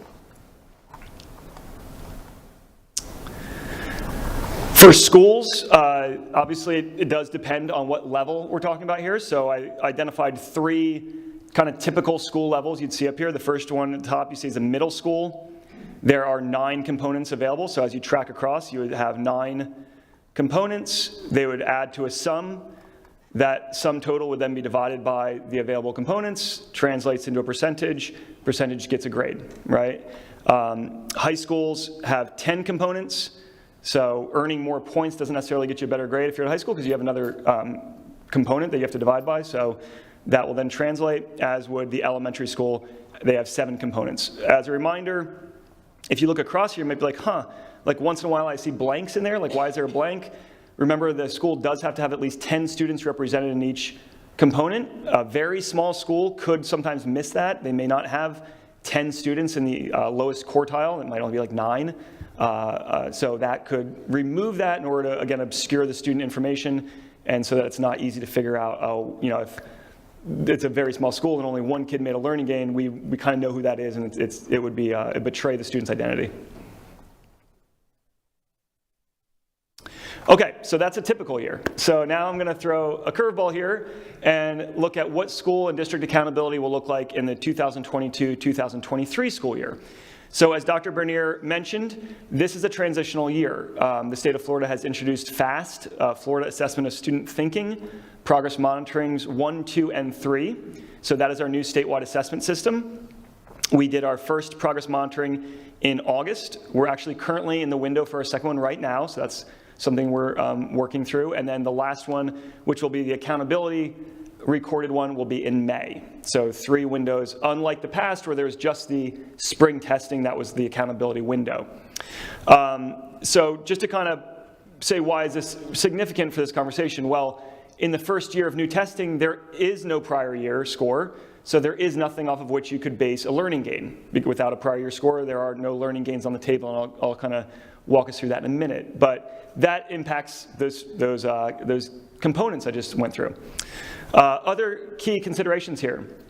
While you may hear the term hold harmless or transitional year, in many ways this is still a very significant year for our students. They still have to pass statewide assessments for graduation and promotion reasons. A 10th grader does have to pass the ELA assessment, for example, in order to be on track to graduate. So while it may be a hold harmless in some contexts of like the letter grade may have different connotations this year for schools, our students in the building have the same expectations as ever before. So we want to hesitate, or I want to hesitate at least, when I say, oh, it's hold harmless. That's in one very narrow context that may be true, but not in others, right? So a couple things here. So the changes to the model. Well, because FAST is new this year, there are no learning gains off of which you can base prior year scores. So we won't have those components factored in. And if you recall back, those are 4 components. Learning gains of ELA, L25 ELA, math learning gains, math L25 learning gains. So there's 400 points or 4 components taken out of this calculation here. The scales in which to get an A through F also may be reset. So what I just showed you previously, a 62%, for example, is an A. That is not necessarily going to be true this year because the state has announced that their intention is to have the same proportion of schools statewide that were an A, B, C, D, F, because you have new testing, and obviously, if I have not looked through the list here, but like let's say 15% of your schools are an A, they want a relative similarity there because you don't want new testing to kind of throw everything out of proportion. In order to do that with different components and denominators, you have to kind of be willing to change your scales. And so that's something they've indicated that they will be looking at into the summer and fall as the data are released. And then lastly, while we're very accustomed to getting our school and district grades in July or right around there, this year the state has indicated that they're going to probably release them a little bit later. They want to do reactor panels, they want to do educator review panels, they want to do norming and setting, and so the release of school and district grades, they've indicated may come later, likely in the winter or late fall or winter. So those are just some kind of variations for this particular school year. So for districts, what that would do is instead of having 11 components, you would now have 7 if you remove the learning gain components. So instead of out of 1,100 points, you now have 700 available, right? For elementary schools, you would now have 3 components available. Instead of 7, you have the ELA, math, and science achievement. For middle schools, you would have 5 available, your 4 achievements and your acceleration. And then for high school, you'd have 6, your 4 achievements, graduation, and acceleration rates. So what we have here is went into the exact same spreadsheet, removed the learning gains, and kind of gave you a look of what that might look like. So for a middle school now, with 5 components that are reported, this is obviously last year's data, You would just, again, now divide the total by 5 instead of by 9. I put a question mark there because I don't want to project what that percentage would result in a school grade, because if the state is indicating they may change their school grade scales, it would be premature to say, oh, this would be an A or a B or a C, because we don't know what those scales will be yet. And the state has indicated that that may change. Again, a high school would divide by 6 and an elementary school by 3. So the implications of school and district grades. So again, a question might be raised, like why are these provided? What do these mean? And in a very broad sense, school and district grades serve as an accountability measure for the public service provider. They're also informational. They're a tool for parents, for stakeholders, for the community to understand. They are one piece of information that are provided. Obviously, there's plenty of other data that people can consume, but this is one piece that's provided by the state and by the federal government in some contexts. Schools that get an A and or improve their grade are eligible for certain recognitions, certain funding bonuses, things like that, distinctions. They can get on certain lists recognized by the governor or by the DOE. And schools that receive a D or F are eligible for certain distinctions as well. In this case, they may be identified by the FLDOE as comprehensive support and improvement, or CSI schools. So these would be schools that are identified for additional layers of support at the local and state level. And there are 3 ways a school can be identified as a comprehensive support and improvement, or CSI, as I'll refer to it from here on out, school. One would be that they receive a D or F. Another would be that they have a graduation rate below 67%. And then finally, there's a separate measure called the federal index, which is similar to school grade, but has some slightly different components, and that would be below 41% as well. Generally, we see a parallel between school grade and federal index, but they aren't exactly the same thing. So CSI, what does that mean? If a school is identified as CSI, that means they were either a D or F, that they had a federal graduation rate below 67%, or an index below 41%. So it depends on what the pattern is, right? You can see there are 3 tiers here for comprehensive support and improvement, and I know that in about a week and a half or so, we'll have a further explanation of that coming up on another workshop item. But the first way, or the first tier I should say, is if a school receives a single year D.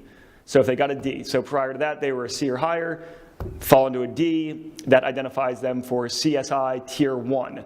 And that has some characteristics referred to as intensive interventions and supports. I'll talk about in the next slide. But that is the lowest tier. If a school receives a single year of an F, that immediately accelerates them to Tier 2, or if they repeat a D after a year of Tier 1. And that starts the turnaround process, which is identified up here. Not something that we here in Lee County are currently dealing with, but there are other characteristics and criteria that go into effect for Tier 2 and Tier 3. I did want to point out there's a little star over here. It's currently the intention, at least from what we've been informed, that the FLDOE is seeking to put a hold on that accountability for the current time being, because this is a transitional year. So that is currently something that's being discussed at legislative session right now. We don't have a definitive answer on that, but that's kind of the intention, what they're looking at and saying, all right, if this is successful, then nobody would enter into, in the informational year, nobody would enter into Tier 1 or Tier 2, and that schools could exit if successful with the informational grade.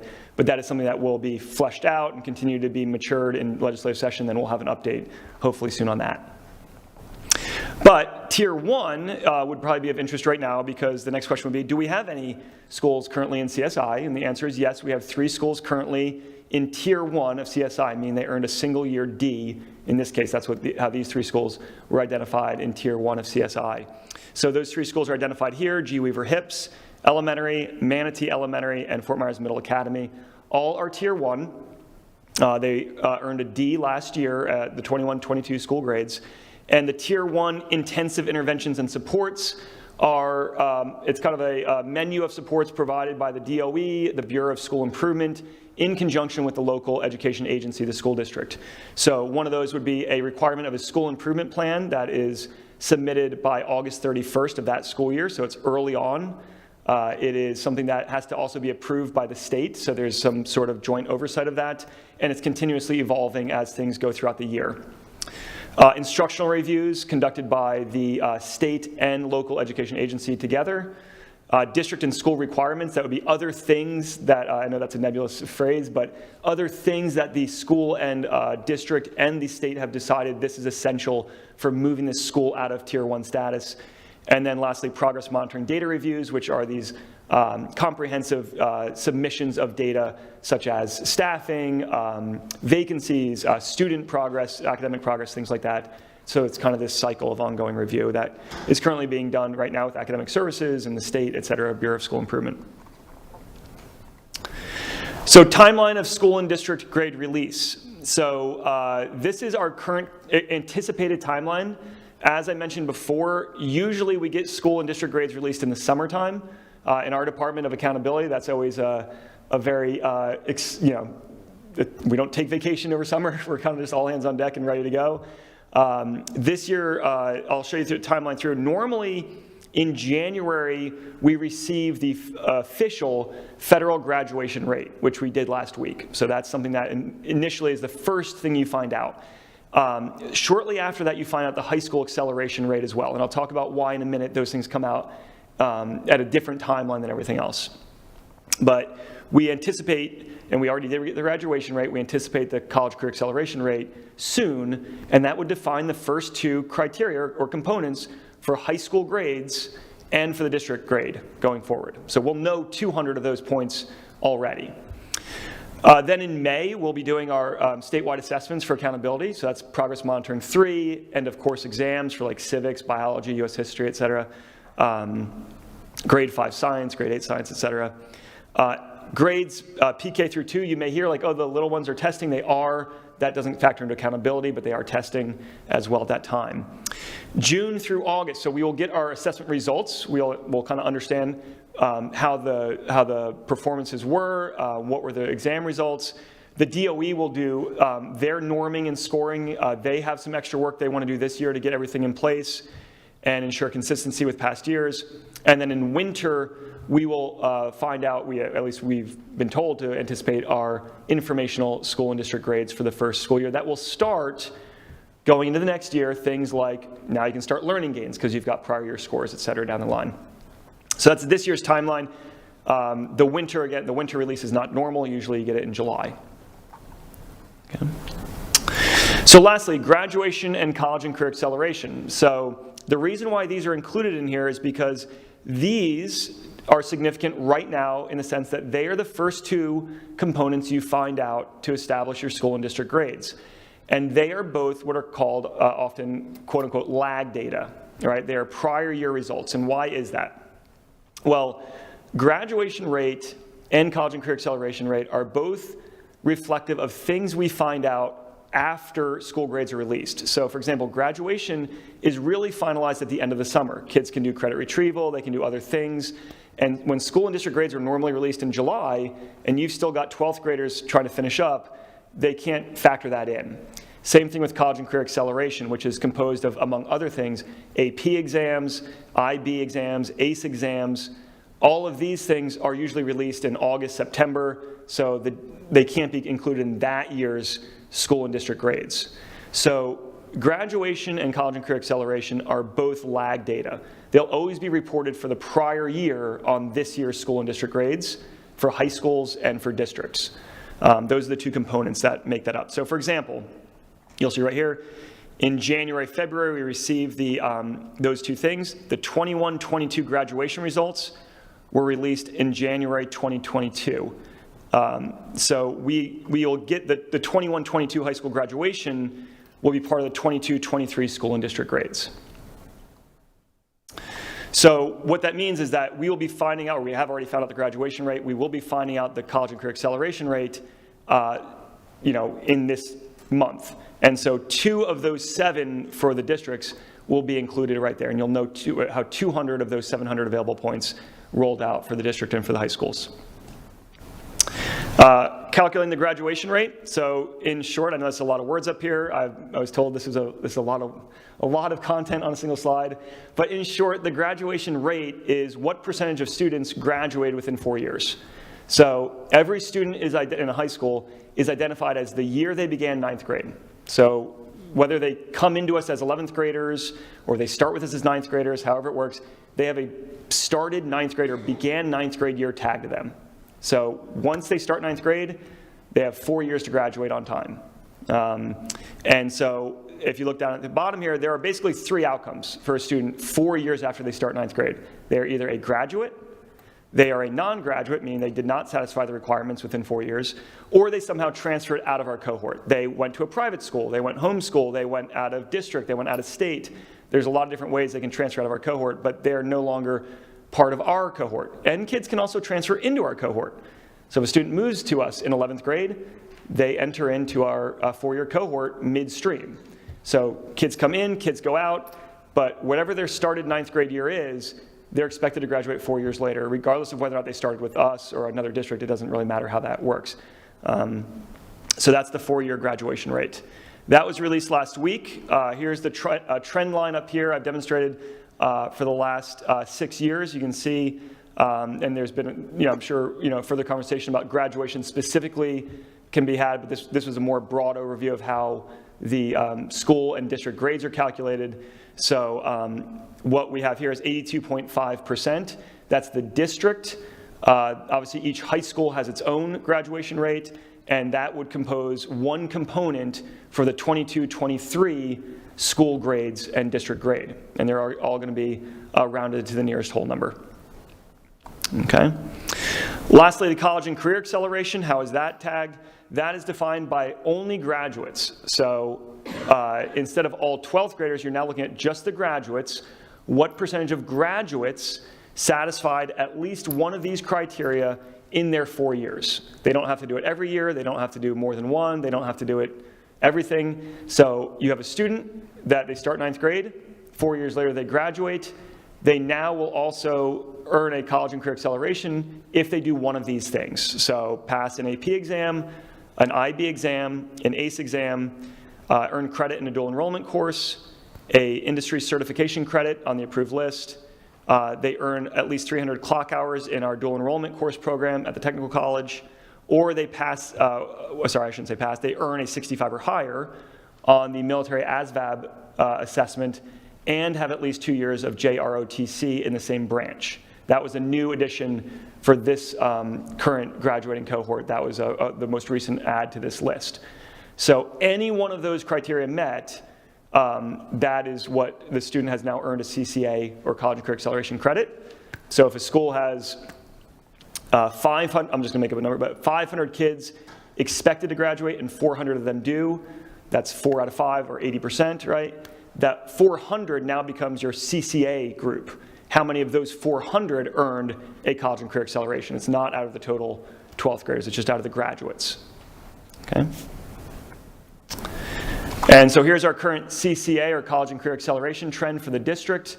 Again, that has not been released for this school year yet, so that is not updated as, when I say this school year being last school year, but for this school year's grades. When that gets updated, obviously this can be completed and you can get a comparison between the district trend line and the state trend line.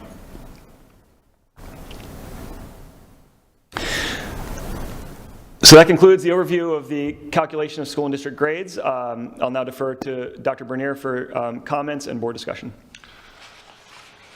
So I think I shared with you before it began that it's not just, it's not an easy calculation. It's not an easy calculation at any given time, but there's a specific number of components, all worth 100 points. You add up the number of points, divide by the number of components, and you get a percentage. The magic number for the district has always been 62. I've spoken to many of you offline that I know we're after that A grade in the school district, and that magic number would be 62, or to Matthew's great mathematics, 61.5, because we would get the roundup. In the meantime, I think the biggest impact going into this year, and looking forward to your discussions with Dr. K and myself, is that lack of learning gains. As you've heard from our principals consistently, they talk a lot about learning gains, and they have not always been as focused on proficiency because they have students that they receive that are in level 1 and level 2 already, and they really want to try to move that student along. So think of a learning gain as being very different for every single one of us on this dais. Some we're going to move a few feet, some we're going to move a mile, depending on their circumstances, our ability to intervene, determine exactly what their weaknesses is in reading and math. The state always gave us an opportunity to earn additional points by showing that students were moving both as a total population, but also in that lowest 25%.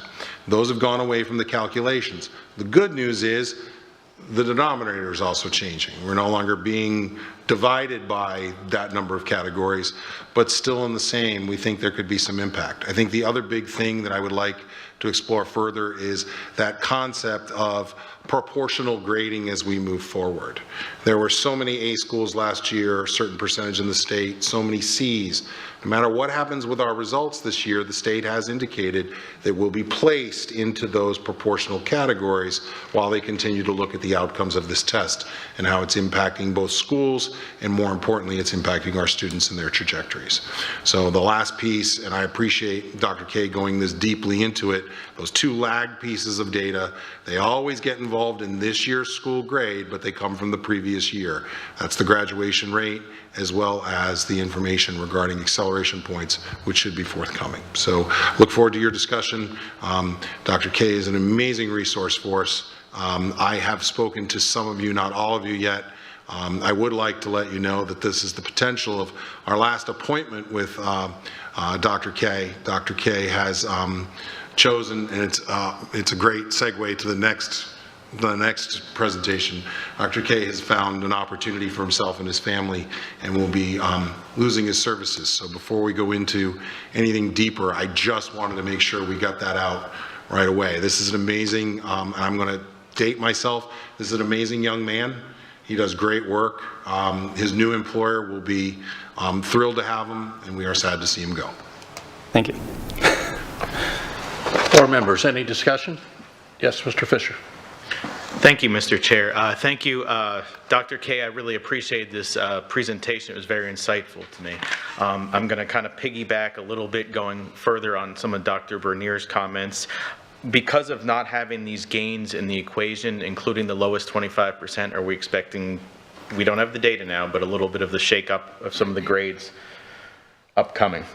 I'll let Dr. K get into the specifics, but yes and no, and I know that's not really an answer. Yes, we do suspect that the number of points earned based upon proficiency may go down, and when divided by the number of indicators in this new temporary sort of scoring system, yes, we'll have schools, specifically if you look to point, which he's showing you, the points will be lower, but they'll be divided by less number of categories. Keep in mind, though, the state will categorize these schools statewide, specifically ours and the rest of the state. They will specifically align them back to what the percentages were.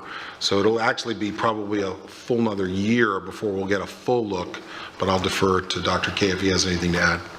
Yes, sir. Yeah, it's a very good question that we also are all very eagerly, asking. So to your first point, certainly the total number of points earned is likely to decrease because taking away 4 of the components will do that. But another important consideration is that what's remaining on the table for some of the levels are often high components, right? So for graduation rate, for example, is often a very high number relative to other things. So on a scale of 0 to 100, graduation can often be, you're looking at around 90% for a lot of schools. It's nice to keep that in the account, right? So when you look up here and you see the 3 different tiers, the 3 different levels, you'll notice that like high schools are keeping college career acceleration and graduation to relatively high values. Middle school's keeping its acceleration, elementary does not. So when you think about percentage of points earned, that could fluctuate from what you're accustomed to seeing in the past. But because the state has indicated that they're going to change the scales, we have no real clarity on what that might mean. In fact, we don't even know for sure if they'll have the same scale for every school level. They could do an elementary scale, and I'm not saying that will happen. We don't know. I've asked, that's not been provided yet. But certainly, when you think of your high schools having graduation rates in the 90s, and now it's divided out of 7 instead of out of 11, that creates a larger resonance of that toward the whole number. So I think your point's very valid and very important to remember as we look at how these things are divided by their new components and how those scale out. And then, again, just kind of a waiting game to see how will these scales be adjusted. But also, to your other point, I think what you're kind of getting at too is, at some schools, learning gains can often be some of the highest components that they have. And so if you lose those, then certainly your overall percentage could fluctuate, from past years. So it's a very keen point, I think, to note that the past precedent in terms of percentages may fluctuate for this year because you are changing the calculation. Okay, that answers my question. Thank you for your service to this district, Dr. K. I appreciate it. Thank you. It's been a pleasure. Yes, Ms. Patrica. I just have a couple of quick questions, but first, you're talking about, excuse me, you're talking about cohorts. I see Dr. Malloy as being a part of your cohort. Class of 02, yeah. You kind of, I don't know, when I think of the two of you in your career, you just, and I think I recall you guys doing a joint sort of board roasting at one point at the South Seas Resort. Not me, I wouldn't be comfortable with that, but Dr. Malloy definitely would be. Beyond the fun that we had that evening, we are going to miss you a lot. You have really been tremendous, and I appreciate your service to us and our kids. It's been a privilege. So my questions are, slide 4.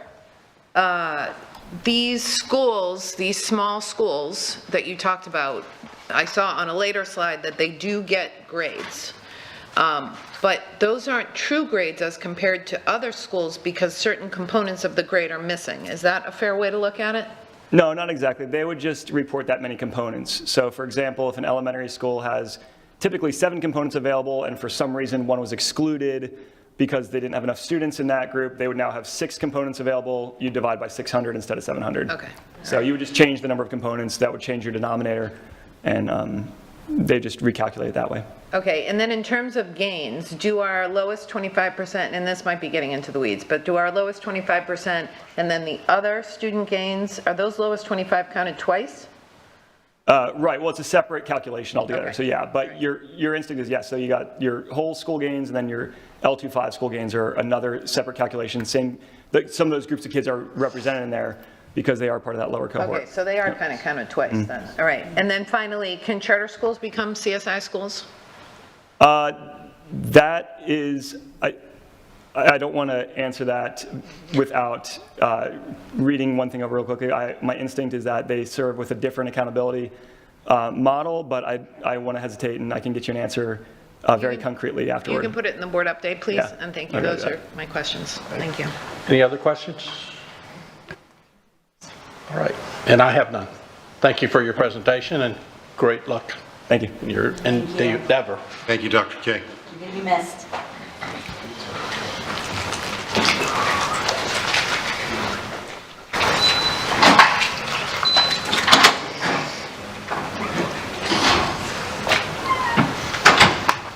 Right. Next on our agenda is a strategic, I almost sound like a president we used to have, a strategic plan, human resources. Strategy.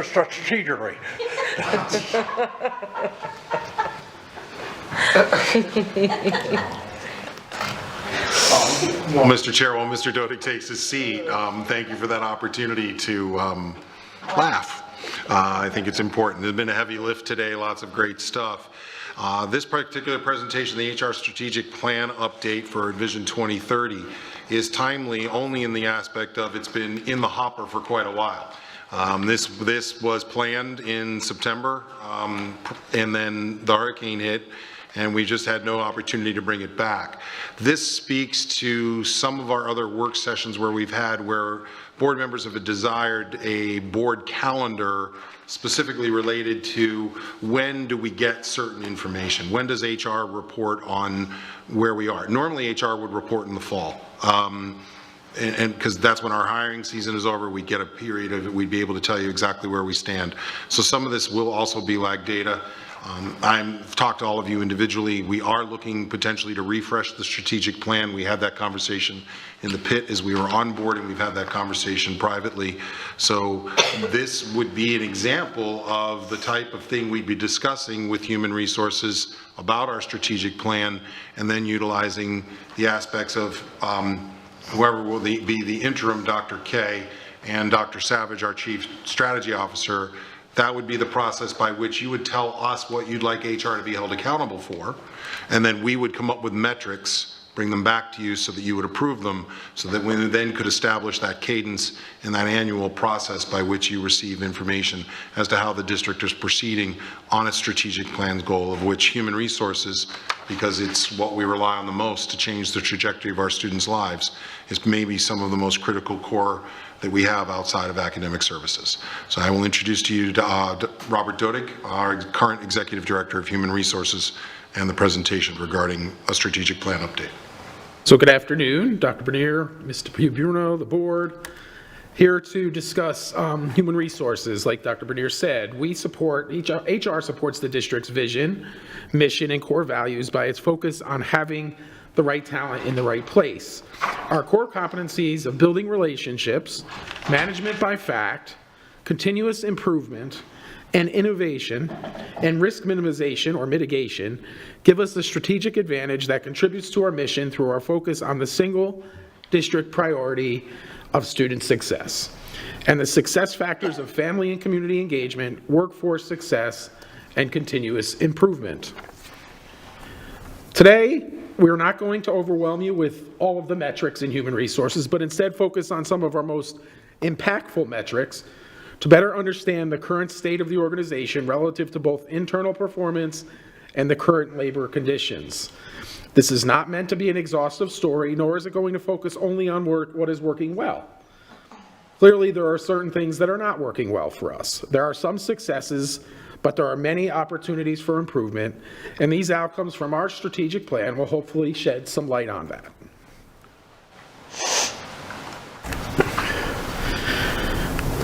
Recruitment and hiring. We are coming off a year in which we hired the most new school-based instructional staff, 678 employees, but unfortunately, it also happens to be the year that we also lost the most instructional staff, 929. If you pay attention to the delta between the line graph and the top of the bar for that year, for example, in fiscal year 20, we experienced less of a negative impact because there was only a 134 position gap between the employees lost. And I'll remind you that fiscal year 20 was COVID, and people were really not moving around much during that year, whereas the most significant gap was in fiscal year 17, 6 years ago. So while we are narrowing the gap far better than we did in fiscal year 17, our bottom line and the charge for recruitment is still very steep. And to keep up with it, we have to do more to reverse the trend of employee terminations. Although, as I said, the charge to recruitment is steep, we do have some data that has improved year over year, and that's a credit to our recruitment department. Our benchmark for percentage of offers converted to hires is 75%, and we have exceeded that in the past 2 fiscal years. So we are hiring teachers at a considerable rate that we are making offers to.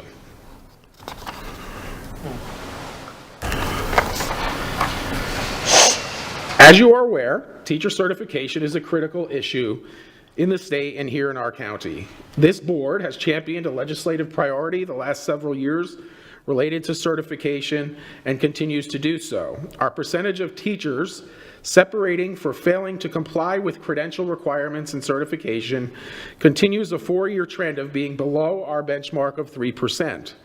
However, we are aware of the significant rise year over year from fiscal year 21 to fiscal year 22 and are addressing the certification issue on an individual basis with our employees in both staffing and talent management, where we develop an individual plan for teachers struggling to achieve certification, to professional development, where they provide classwork and training to improve a teacher's chance of passing the credentialing requirements. Following a low of 19% for instructional turnover in fiscal year 20, There was not much movement that year, as I said, because of COVID. The number has increased in the post-COVID era considerably. We presented to the board almost a year ago regarding the Great Resignation, and the numbers here reflect those departures. Our turnover number here, and this is important, that have left includes those that have left the district, both terminations and transfers within the district. So our turnover rate is different typically than the way it's defined because of the way PeopleSoft keeps our data. So 29% includes, and the next slide will fill in the gap a little bit more, 29% includes not just people that left the district, but people that transferred within the district. That is turnover. Sorry. So the next slide provides better explanation. 11.7 in fiscal year 22 transferred within the district, and 17% terminated or left employment with the district, which of course is still high. And remember, terminations doesn't mean someone was fired. It means they left the district. The term of art is terminations, but that doesn't mean they were fired because they did something wrong. And you see it was at a low of fiscal year 20 of 19% and has risen and has been the same the last 2 fiscal years. Non-instructional personnel turnover is, as you know, the non-instructional staff includes all staff that are not teachers or administrators, office staff, paraprofessionals, food service workers, bus drivers, custodians, other classes of employees. This figure also, 34.7, which is extremely high, includes both terminations and transfers. And currently I don't have the data where it's split out for terminations and transfers for non-instructional staff, but we can certainly gather that. I don't have that at this point. Our benchmark, mind you, in the strategic plan, which was written several years ago, is 8%, which we've never met. So finally, the one strategic plan goal in human resources that's not related to recruiting, hiring, or employee retention is related to operational efficiency and effectiveness, and we use the health insurance claims as the basis for that metric. This slide depicts the cost of claims versus the district versus the medical trend. Trend is the cost of medical claims used in the health insurance industry, and as you can see, the district had its largest gap in fiscal year 21, and we continue to be considerably lower than the industry trend due to our successful efforts in claim mitigation, including our very, very popular wellness program, which helps us keep our claims down. Current and future strategy development. So I'm excited about all of these. The top one, as you know, involved bargaining. We are doing some enhancements to our insurance and benefits package, and we're hopeful, and certainly with our current employees, we hope that retains some folks. We're also hopeful that that can recruit some individuals who may not have come here in the past because of our insurance costs. We are, within the next 6 months, going to be kicking off what we're calling centralized hiring, and that will be under a pilot. That will involve taking a lot of the hiring process out of the schools and centralizing it, so the burden on the schools, especially principal secretaries and principals, is lifted. So the vision of that is so we would be sending cohorts, use another term from that, 5 or 6 teachers that would be eligible to, say, for 3rd grade, to be interviewed. We would have done all of the work before that. The school wouldn't have had to do any of the work to get the person in for an interview. And then they'll choose who they want to hire, and it's their employee at that point. We're not talking centralized management, we're just talking centralized hiring. The schools would still employ the people, do their evaluations, and do everything else in that regards. We have not figured out the number of schools, what schools, exactly how we're going to implement that, but that will also involve some reallocation of staff in human resources. Recruiting will probably become a different or a bigger department because onboarding will become part of their role. We will have a termination, resignation, retirement portion of human resources. Currently, we only have really 2 people that deal with that area. So we will have folks that deal just with certification. this is the vision, and the vision I've shared with Dr. Bernier, as to how we might move forward with centralized hiring, which will also involve an increased use of technology. We have portions or areas of PeopleSoft, and I'm not a huge techie, that we are currently not using in our system because it hasn't been tailored for that. But there are modules there that we could, I think, activate to help us with centralized hiring. So there will be an IT aspect of this. We have done a lot of targeted recruiting efforts recently. We've had food service and transportation targeted. We have had a special job fair for the BSI schools, or CSI schools, the first time I've heard that term today. And we are going to conduct a job fair for Amana Serre and the new middle school, just for those specific schools, because obviously they have the need for staff more than others. We are in the process, with Dr. Bernier's leadership, of moving forward with some things regarding guest teachers and the possibility of using a company to help us facilitate the hiring of guest teachers, meeting with them in a week or so. We are hopeful to expand our cultural exchange program with TPG or other companies that can provide us. Currently, we have 20 cultural exchange teachers. We're hoping that could be doubled or tripled or even quadrupled in the future to bring us some more teachers.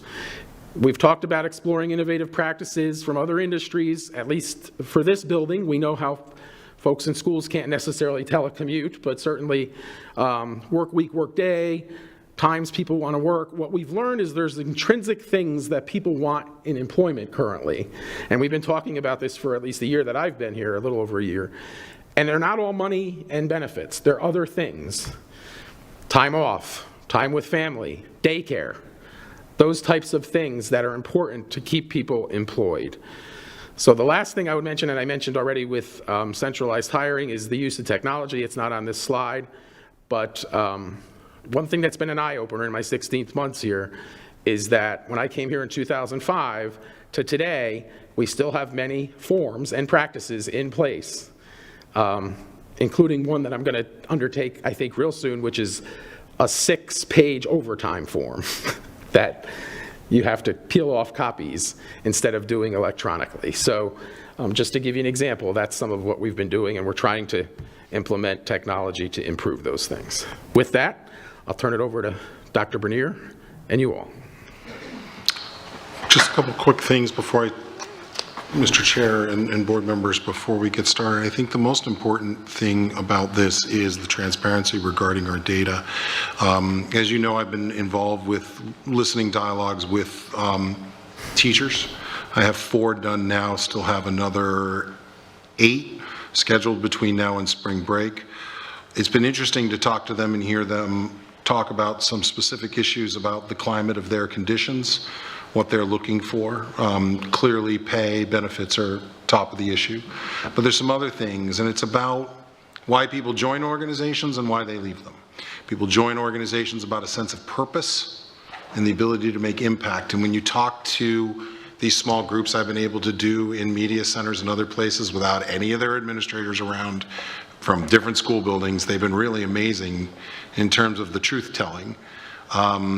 They talk about their hiring process, they talk about how they went through things, they talk about what they'd like to see in the future related to compression, but they also talk about purpose and impact. And they want to have that opportunity, and I think that is an avenue by which we need to look at this data from the aspect of what does it really teach us. If we can hire, back to slide, I apologize, slide 4. If we can hire 678, but not lose 900, we're fully staffed. So it's not just recruitment. Certainly teachers are hard to find, support professionals are harder to find, but Mr. Dodig's data does demonstrate that human resources is finding them. Now, are we hiring them as quickly as we want?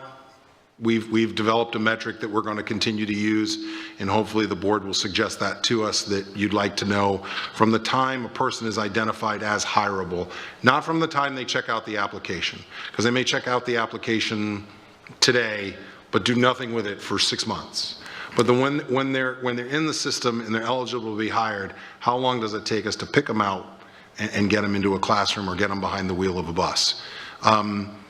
It's not just about recruitment. It's got to be about retention, and retention is a process that starts at onboarding here at the central level, but then continues in our school building, and looking at leadership development and what we're doing in leadership development and preparing our aspiring leaders all the way through our principals. We should have more of a focus on what does it take to keep teachers. We were at a great school today to make an announcement about our Teacher of the Year. Very clear that there's a strong family focus in that building, and people work there and stay there because of who they work for and who they work with. So it's just, that being said, I think the path moving forward is important. Looking at the strategic plan, determining what the real measures should be. I think what we've done with insurance benefits, because we have been losing people in these exit surveys, we've been losing people because of benefits and the cost of them, not what we offered, but how much they cost. And we're getting to a good point where our people are going to realize how much more money they have in their pocket and that their benefits are still excellent. Targeted recruitment efforts, re-engineering LinkedIn and going after people based upon their profiles, even if they might not be actively searching a job. The guest teacher improvement process, that will come before all of you. We do have a meeting with a company and several companies. We're trying to sort of cull through the herd, but we do need to bring that forward to you because I believe we need your opinion and your approval. The expansion of the cultural exchange program is something I've asked this team to look into. We were successful this year. We need to be started now, looking at our vacancies.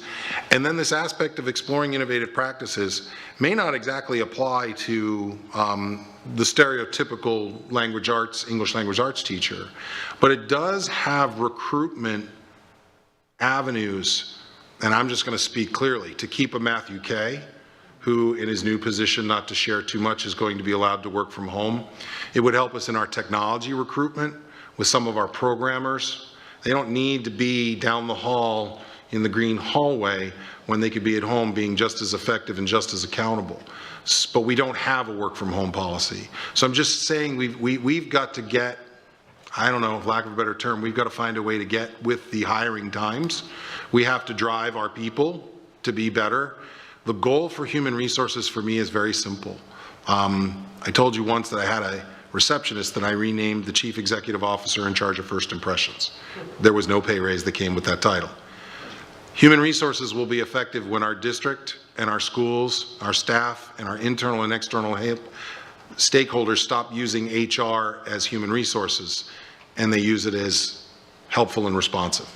That's the goal I've put in front of Mr. Dodig, that we need to be human resources and our people need to know that the primary mission of that department is to be helpful and responsive to drawing employees in, making them effective, supporting our principals, and being consistently supportive of their goals and what they need so that they hire and they open as close to fully staffed as possible. So I'll turn it to all of you for your comments and always engaging questions. Yes, Mr. Fisher. Thank you, Chair. Thank you, Mr. Dodig, for your presentation. I appreciate it. Obviously, the data shows a lot of points, and there's a lot of reasons through what have happened the past couple of years that are affecting why we're losing staff and teachers, a lot of external elements. But to me, and you know, this was a little bit of my prior life, is it comes down to still a big thing for me, the human element. That's what kind of Dr. Bernier was talking about, culture. I think we saw that in display actually, and you had alluded to it this morning at the middle school we'd attended. We saw it there, and I think it's something that we as a district really need to improve upon. There's some areas we're really good with that, and there's some that aren't. And that's continually something I've heard from, you know, staff, teacher, administrators throughout that. Board member Langford Fleming and I actually had a course at FSBA talking about recruiting and retention, and it was a principal, Adam Lane, I think I mentioned before, out of Haines City High School, I believe, and if you haven't checked him out, I would. And he started off, I believe it was 7 or 8 years ago, when he took over as principal, he went from something like 76 vacancies to none. Consistently, and a lot of that he emphasized was culture, the things they did, the little, the positivity, the way they dealt with even, titles and things like Dr. Bernier mentioned, and that's something I'd really like to see a continued improvement upon that. One of the other things he mentioned, I'd like to ask Mr. Dodig on this, is one of the reasons he kept not having turnover, excuse me, been a long day, that he, within his high school, asked his students in regards when they're graduating if they wanted to come back, whether as a teacher or staff, and he used them as interns and externs and brought them back in 4 years, and they kept doing that as a pipeline. I'm wondering if that's something we do here. He found, again, it's just a single school out of another district, but I thought that was very interesting, and a lot of his staff and students, staff and teachers had come back from that. In fact, we're former students. We have the academy, the teaching academy, at one of our high schools, but we also have tried to, with the legislature in the past, provide scholarships so students would go to FSW or FGCU and come back.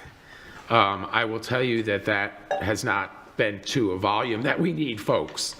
So it's been, a handful of individuals. Not to belabor that point, but one of our struggles in this community is FSW and FGCU are not graduating a significant number of education graduates. So we do work with them.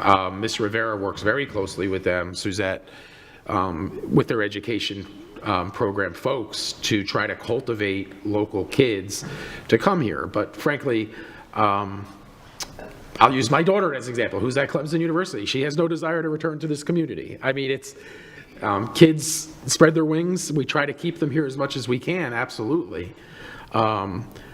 But sometimes that's difficult. Yeah. No, and I get that. And again, I think some of that comes back to culture. And as I said, get these kids so that they do go away, come back, so we don't have this brain drain, as I call it, in this area. So, because we have some really talented kids and students, and I'd like to see them come back. As I said, just the culture with that. So, but thank you. Yes, Mr. Langford.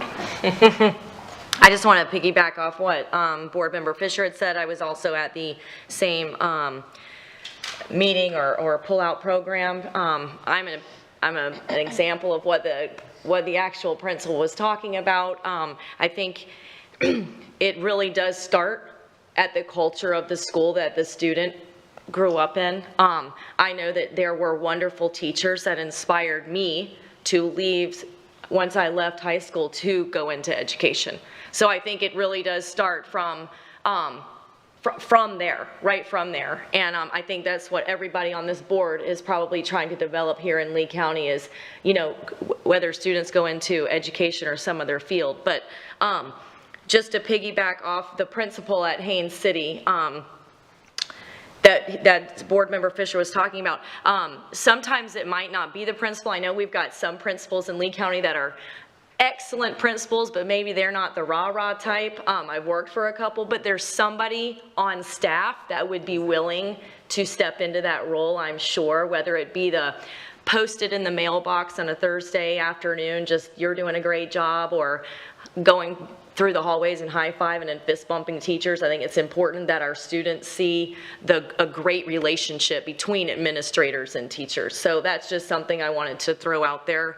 This is kind of close to home because of my education background. So the other thing I wanted to also discuss, really quick before I forget, we might want to change the word terminate on the PowerPoint, just saying it's a little scary word to just like loss of position or something, or a vacancy.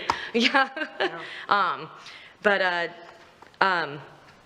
I would like to see the breakdown, if you can soon, within that number, because you said PeopleSoft doesn't separate that, I would like to see the number between how many transfers within the district versus how many actual positions are truly leaving the district or whatnot. And I also don't know if you can pull up something to PeopleSoft that would even give the information of somebody, like this person has left the district to pursue an educational career in another district. That would be an interesting piece of information, and maybe on an exit interview. I know that we do those for other companies, and you said to kind of catching up with the times on the hiring process. It's also the exit process, you know. But those were all my comments, and thank you for such a great presentation. Appreciate the hard work. Yep. That data can be available. We can find that. I know Rob and I have been talking about it. He needs to separate it out. It's not a click of a button. We're going to have to pull it apart manually, so we're going to need some help and time. But the other piece that I would suspect that all of you want, which we're ready to deliver to all of you, is I'd like to give you breakdowns on turnover rates at each one of our individual schools. Because there are some schools that are amazing with their ability to hold on to staff. And just like when you find pockets of excellence in reading proficiency or in mathematics proficiency or a pass rate on a civics exam where it's sort of an anomaly and kids are doing much better in a certain location, you want to go look at what the best practices are there. So in pulling that data into my discussions with Rob, it's led me to some really great examples that you just talked about. There's sort of principals, those principals know whether they're really good at it or whether they have to hire somebody around that weakness, and then how that person sort of becomes the staff retention and recruitment person. That's one thing we've looked at, but I think that'll be helpful to you as well. We'll make sure you get that data as well for what the retention rates have looked like at the schools over the last several years. May I interject really quick? Yes. And to your point, Superintendent, I think, and I heard you say this earlier, I think the main thing is teachers, even though they are, you know, they're talking about pay and insurance, that's probably the number one thing we hear often. I think at the end of the day, teachers want to feel valued and that what they do matters, and that there's a board that appreciates them, there's the superintendent and his staff that appreciates them, and there's the administration right on campus that they have a personal relationship, appreciates them every day. I know as a teacher, you said the word impact earlier, and I think that no matter what job you're in, you want to make impact, and especially in a career like this. So I just wanted to put that out there, that teachers, they want a personal connection, they want to be seen as professionals, and they want to make impact. So just, those are my final words. Thanks. Any other comments? Yes, Ms. Patrica. Thank you. Teachers, if I may follow up, also want to know that parents appreciate them. That's right. And I don't know how we get parents to express that to their teachers, but I think that they're getting a little bit beat up by parents these days. And to sort of piggyback on what Mrs. Langford Fleming was saying about transfers, I would think that including a school like Amana Sayre in that data would potentially skew the data. Because if I'm a teacher that's looking for a new challenge, going to a brand new school is a challenge. It doesn't mean I'm unhappy where I am. It's true. It just, so I just throw that out there. In terms of insurance and benefits, I agree, it's huge. But when I look at what competing employers provide in Lee County and some of the losses we've experienced to Lee County government, not Lee County School District, Lee County government, we cannot compete. There is no way that we can compete. So while what we're doing is fantastic, I don't want us to think that it's any kind of a solution, because we just can't compete. In terms of centralized hiring, if I may, through the chair, ask a question. Can a principal identify a candidate and then that candidate becomes part of that 6-person pool that's sent to the school? I suspect so. We haven't worked through the details of that, yes, but that would probably be something that we would permit, sure. I'm thinking of Principal Burnside at Dunbar, who speaks across the country and across the world on his programs and recruits people everywhere he goes. Yes. So I would hate to think that he becomes part of, that person becomes part of centralized hiring and then Carl doesn't get them. No, that. Okay. I would never hear the end of that from Carl. You mentioned this, and I'm probably sort of, I don't know, it might not even be necessary for me to say this, but my question, when you said a couple of things, is how automated is HR?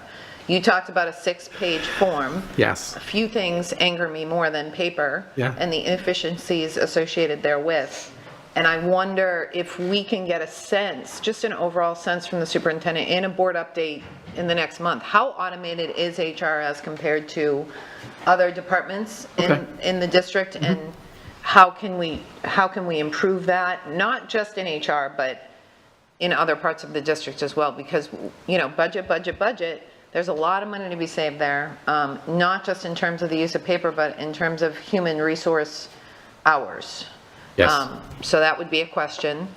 And my last is, everybody always tells me, Chris, it's not what you say, it's how you say it. So please,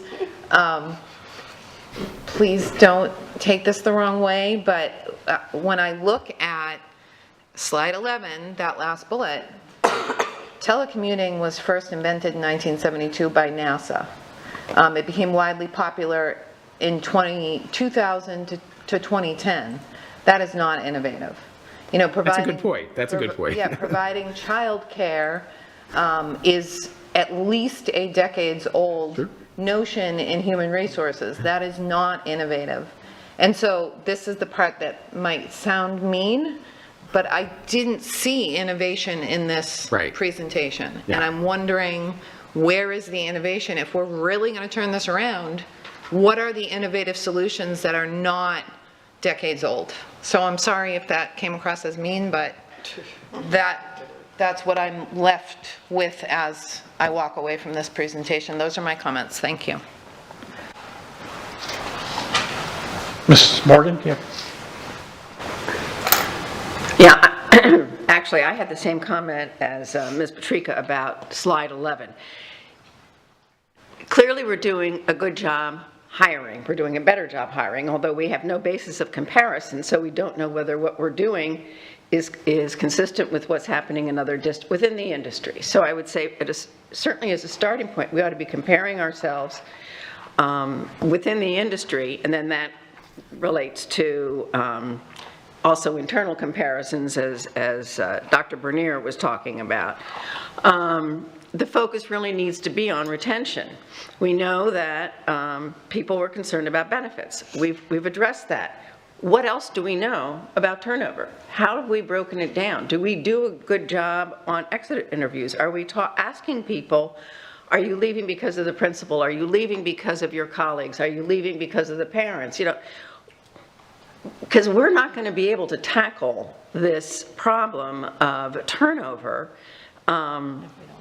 unless we know exactly where the resources need to be deployed. We create a career academy, or we create these academies because we think that's what they need, but we have no databases for making that investment, and we have no way of knowing whether that investment pays off. To what Ms. Langford Fleming said, and what others have said, the school leadership, it really is important that the leadership team have different attributes. And one of the problems is that people tend to hire as their team, or can hire as part of their team, the same people that they are. They look for the same attributes. And I think the administration, and particularly the district, the executive level staff, ought to be looking at, or ought to be engaged in that whole process to make sure that we're doing a good job blending. Percentage. Also, in terms of percentage and industry norms, you mentioned converting applicants to hires. I don't, and you're doing very well. I just don't know how that compares to what anybody else is doing. Again, how do you identify best practices if you're not using comparable data? So I think those are my comments. Thank you. Any other comments? Yes, Ms. Giovanelli. Thank you. I would have to piggyback on what everybody else has said.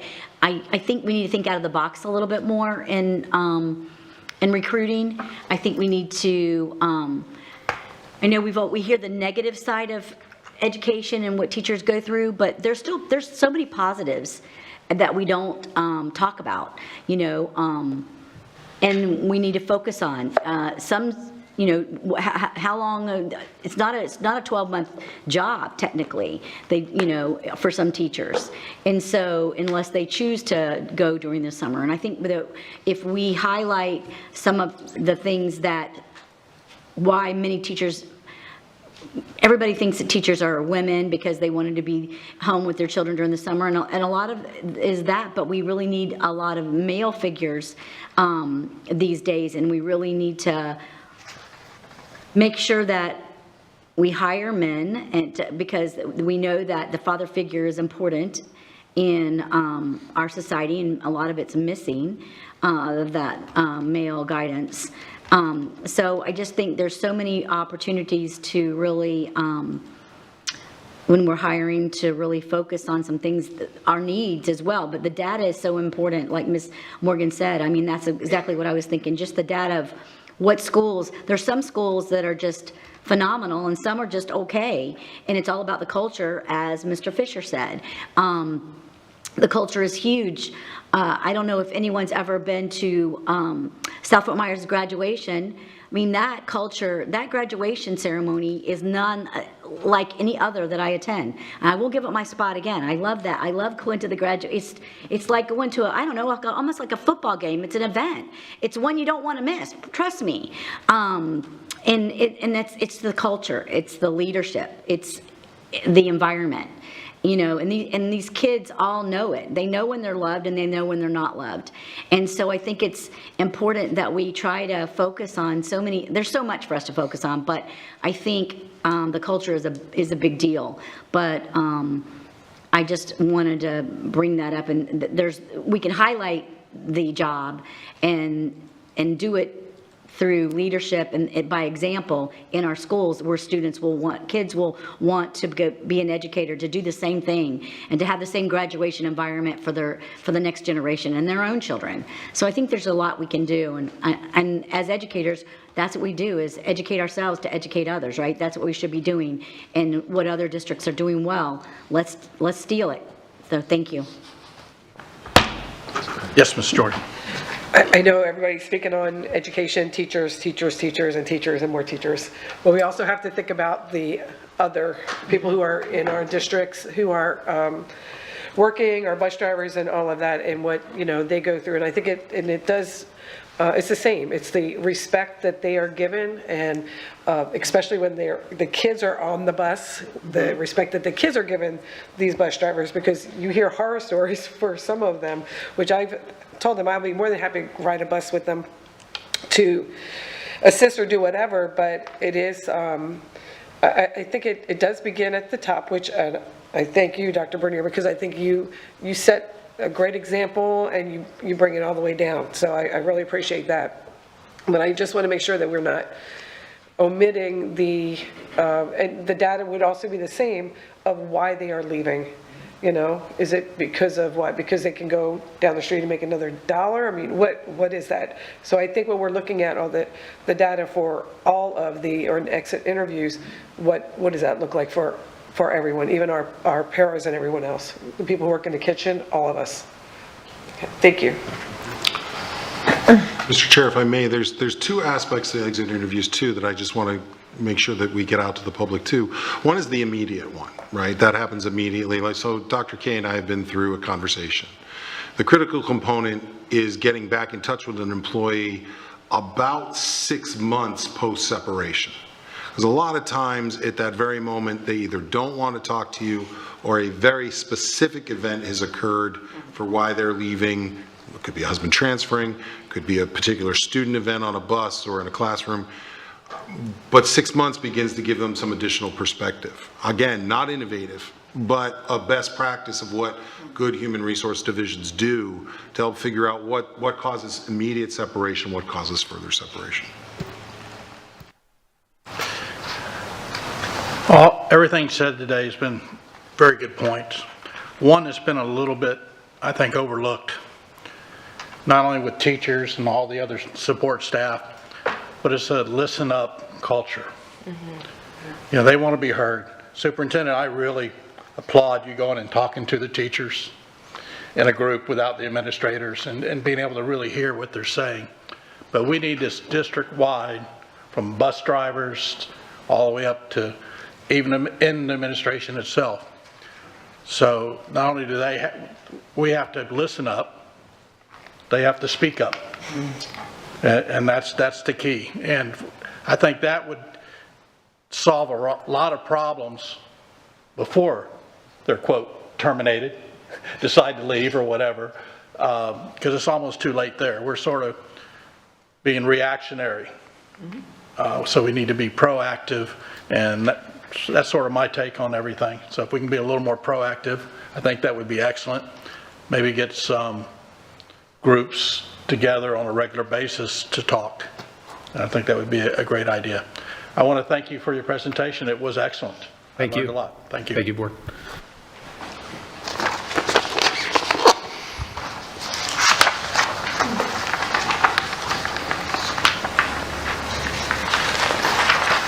Okay, next on our agenda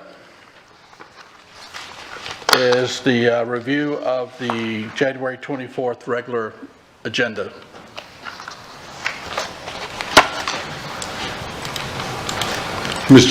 I'm sorry. Yes, go ahead. Mr. Chair, I've received a few questions. Would you like me Oh, yes. to I'm sorry. proceed? There's some items regarding the consent business services agenda. The approval of the expenditure for the purchase of a Drexel electric truck, which is technically a forklift. The questions have revolved around that purchase, beginning with, are there other manufacturers that make this electric forklift? I am informed by staff, I am not an electric forklift expert, but this is a special type of forklift designed to work in narrow aisles.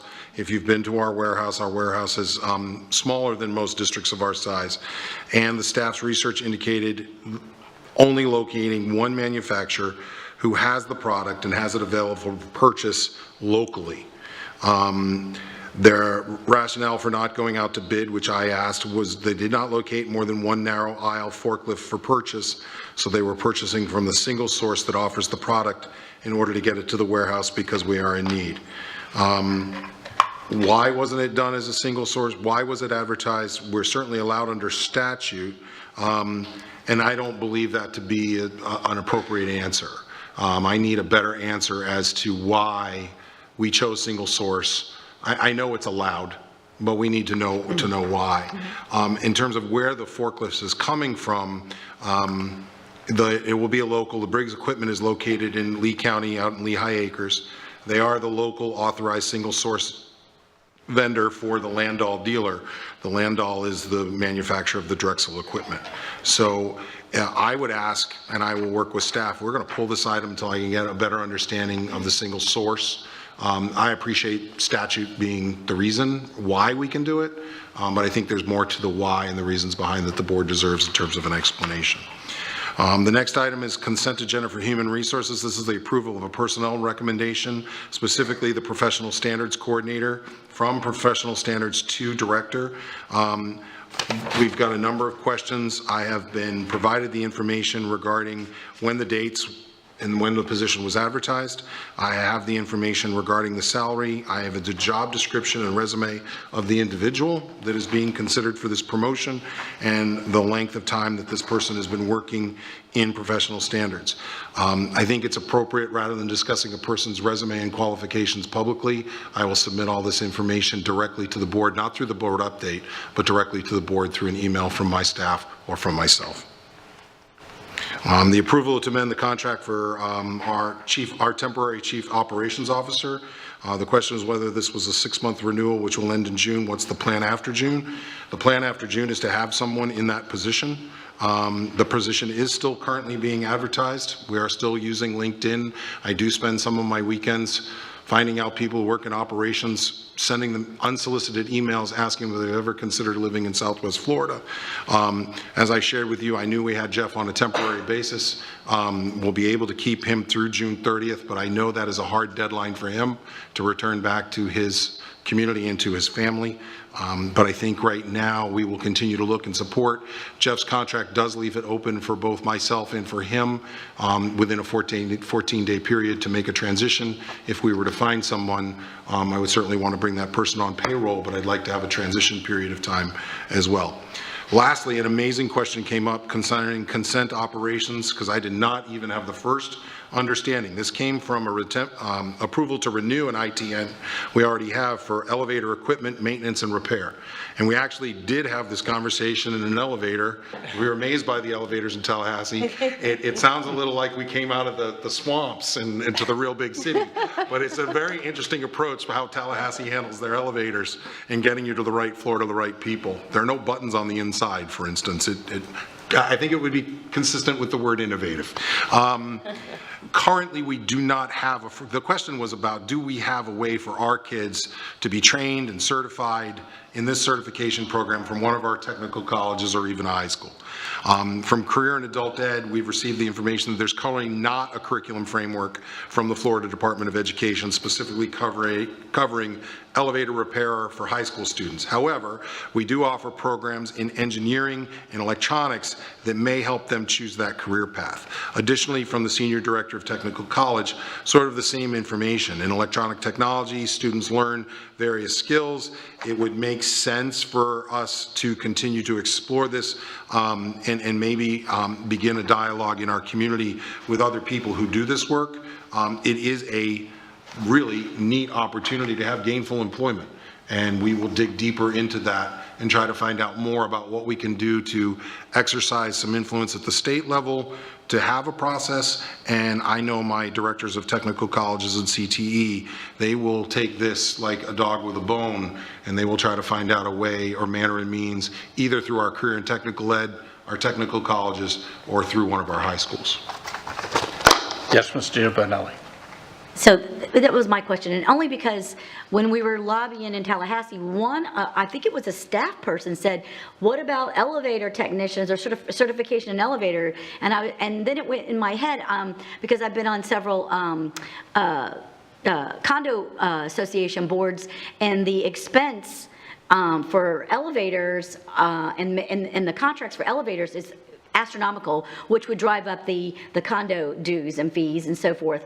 And so then I started thinking, well, you know, if we had students that would be certified in, I just thought about the value in that and the opportunity in that. So that's where it came. When I saw that as an item, I was like, oh, wait, I have to ask that question. And I just kind of threw it out there because it actually came up a couple days ago in Tallahassee, and I thought, and that was really from one of the staffers, I believe. I don't know which meeting I was in, but does anybody remember it besides me? It was in reference, we were describing somebody's husband actually up in Tallahassee that was doing that. So, Gotcha. And that was what the genesis of that was. But yeah, no, that's a great point. So. Thank you. That's it. Thank you. Those are all the questions that were submitted to me, Mr. Chair. Thank you. Does anyone else have any questions? Yes, Mrs. Jordan. I apologize for not putting this in, but can you just, I'm just trying to figure this out. So the naming of, sorry, was that, for a person to be, to renew like naming rights agreements, is there a set amount that we always have as far as the district is concerned, or is it per school of what they will get for the naming rights? How does that work? Mrs. Jordan, I'll have to research the answer to that question. I don't have Okay, I that apologize for that. specifically at this time. Yeah, thank you. Just curious. Any other questions?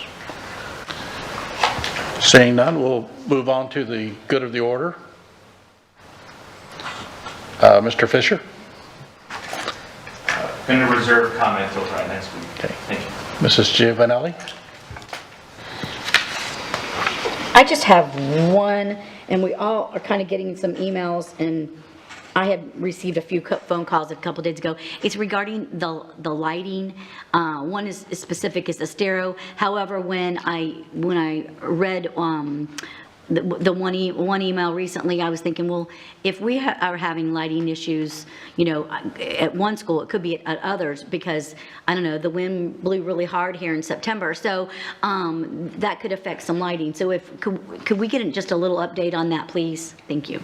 Yes, ma'am, and to the Estero community and to all of our communities impacted in baseball and softball. We are examining lights. We do have a lighting contractor. This board has been progressive in giving maintenance the opportunity to work with Musco and have the dollars necessary to make lighting repairs. The hardest part that we had to secure, which we managed to get to yesterday, was a boom or a lift large enough to get to those tops of those towers. We have secured that. We'll be out to do that work. But systematically, I think there's a bigger question. I've shared with just about all of you privately. We know baseball season comes every year, whether we have a hurricane or not. So somewhere in December, we are working right now through my chief of staff, our district athletic director, the maintenance department, to devise a plan by which in December, I'll start there, somebody turns the lights on to see whether the softball and baseball fields are in good working order. That gives us time to get ready for the season. Then we start thinking about, and please all the parents who have all the other sports that I leave out, I'm not leaving you out, just trying to provide an example. For instance, we're in the process of repairing a lot of our stadium lights in our football fields. Well, that's going to impact track in a year from now, girls flag football. So we need to make sure that we have that opportunity. Then somewhere in May, we need to be thinking that football season's going to start, and we need to get grass seed down and sod down so that by the time the kickoff occurs, you know, we're not waiting for little green sprouts, right? And then there's this whole piece of refurbishing gym floors, making sure they're ready for basketball seasons. We have to develop a systematic approach with trigger deadlines that drive the work so we're out in advance of this. In the meantime, I just want to tell the Estero community, I apologize for the inconvenience you're in, but we have about 6 other sites, possibly 7 now, that we need to get our work done. We have our maintenance crew together. I have great faith in Mr. Wagner and Mr. Ross that they will put together a plan in conjunction with Mr. La Rosa and get us in a better place so that we're not consistently, I'm going to call it what I think it is, behind the 8 ball. We need to be out in front of this. We need to be proactive. Thank you, Ms. Giovanelli, for the opportunity to at least attempt to assuage the Estero families back to our side. That's it, thank you. Mrs. Patrica. Yes, I have 3. So the book review appeals process, I discussed in my one-on-one with Attorney Dupree Bruno, and I'm wondering whether there is support on the board to support my request for practices that are occurring in other districts. I'd like to make sure that what we're doing is perhaps in line with or better than or a combination of, kind of like what we just did with the board attorney evaluations. If I could have support for that to direct the board attorney. I'm seeing a lot of shaking heads, yes? Thank you. The second thing is, if I may through the chair take a informal poll, please everyone in the room raise your hand if you've heard of ChatGPT. Chat GPT. No. All right, so we've got 2, and I will tell you that I am terrified of it from an academic integrity perspective. If you all could, it doesn't do me any good to send you a link to an article. There is on the daily podcast, there's like a half-an-hour podcast about it, but the most important thing you need to do is play with it. You need to actually use it yourself to understand the power of this tool. So I can tell ChatGPT, please write me a 5-page paper at a 4th grade level about Shakespeare, and it will produce a beautifully written 5-page paper at a 4th grade level that when you run it through Turnitin.com, it does not show up as being plagiarized because it is a unique work, and Turnitin.com looks for works that are already in existence. So I am really, really concerned about academic integrity. Now, I have threatened my own children in my own home within an inch of their lives if they use it, but that's 3 out of 100,000 kids, and most of us don't even know. When I asked my kids if they knew about it, they said yes, and their friends are already using it. So I put this on your radar. I don't think it will always be free. I think that the company that created this has put it out. By the way, I learned about this at an FSBA committee leaders meeting. And I've been wanting to share it with you. This is my first opportunity to do so. it won't always be free. They have put this out there for the universe to consume so that they can find out how it might be used for nefarious purposes, so that they can further tweak it and make sure that it's used for good purposes. That being said, I believe there's immediate impact on academic integrity, and I wanted to put it on your radar. I see you taking notes furiously, so thank you for that. And then the other thing I wanted to bring to my colleagues' attention, if you haven't already heard of it, is a podcast called Sold a Story. It is about why we are seeing, and I don't even know if this is a program that we use in Lee County, but why we're seeing such low numbers of proficiency in reading. And it's my understanding that a lot of our legislators have already consumed this podcast, which is a series of podcasts. It's not just one. I have not I've not finished listening to it yet, but it is really intriguing and interesting, and it might provide us some insight, number one, into our own system, because I don't know if we use this reading program, but it will also provide us with the ability to speak with our legislators who are concerned about this. It's my understanding that it's very popular in Tallahassee right now. Those are my comments, or my good of the order. Thank you. Thank you. Ms. Jordan? No, thank you. Ms. Langford Fleming? No, thank you, not today. Ms. Morgan? So I would just like to compliment Dr. Bernier and staff on organizing a workshop where we got everything done in the time allotted. I think clearly you understand how we work and you're scheduling accordingly, and I just really appreciate that, so thank you. Mr. Superintendent?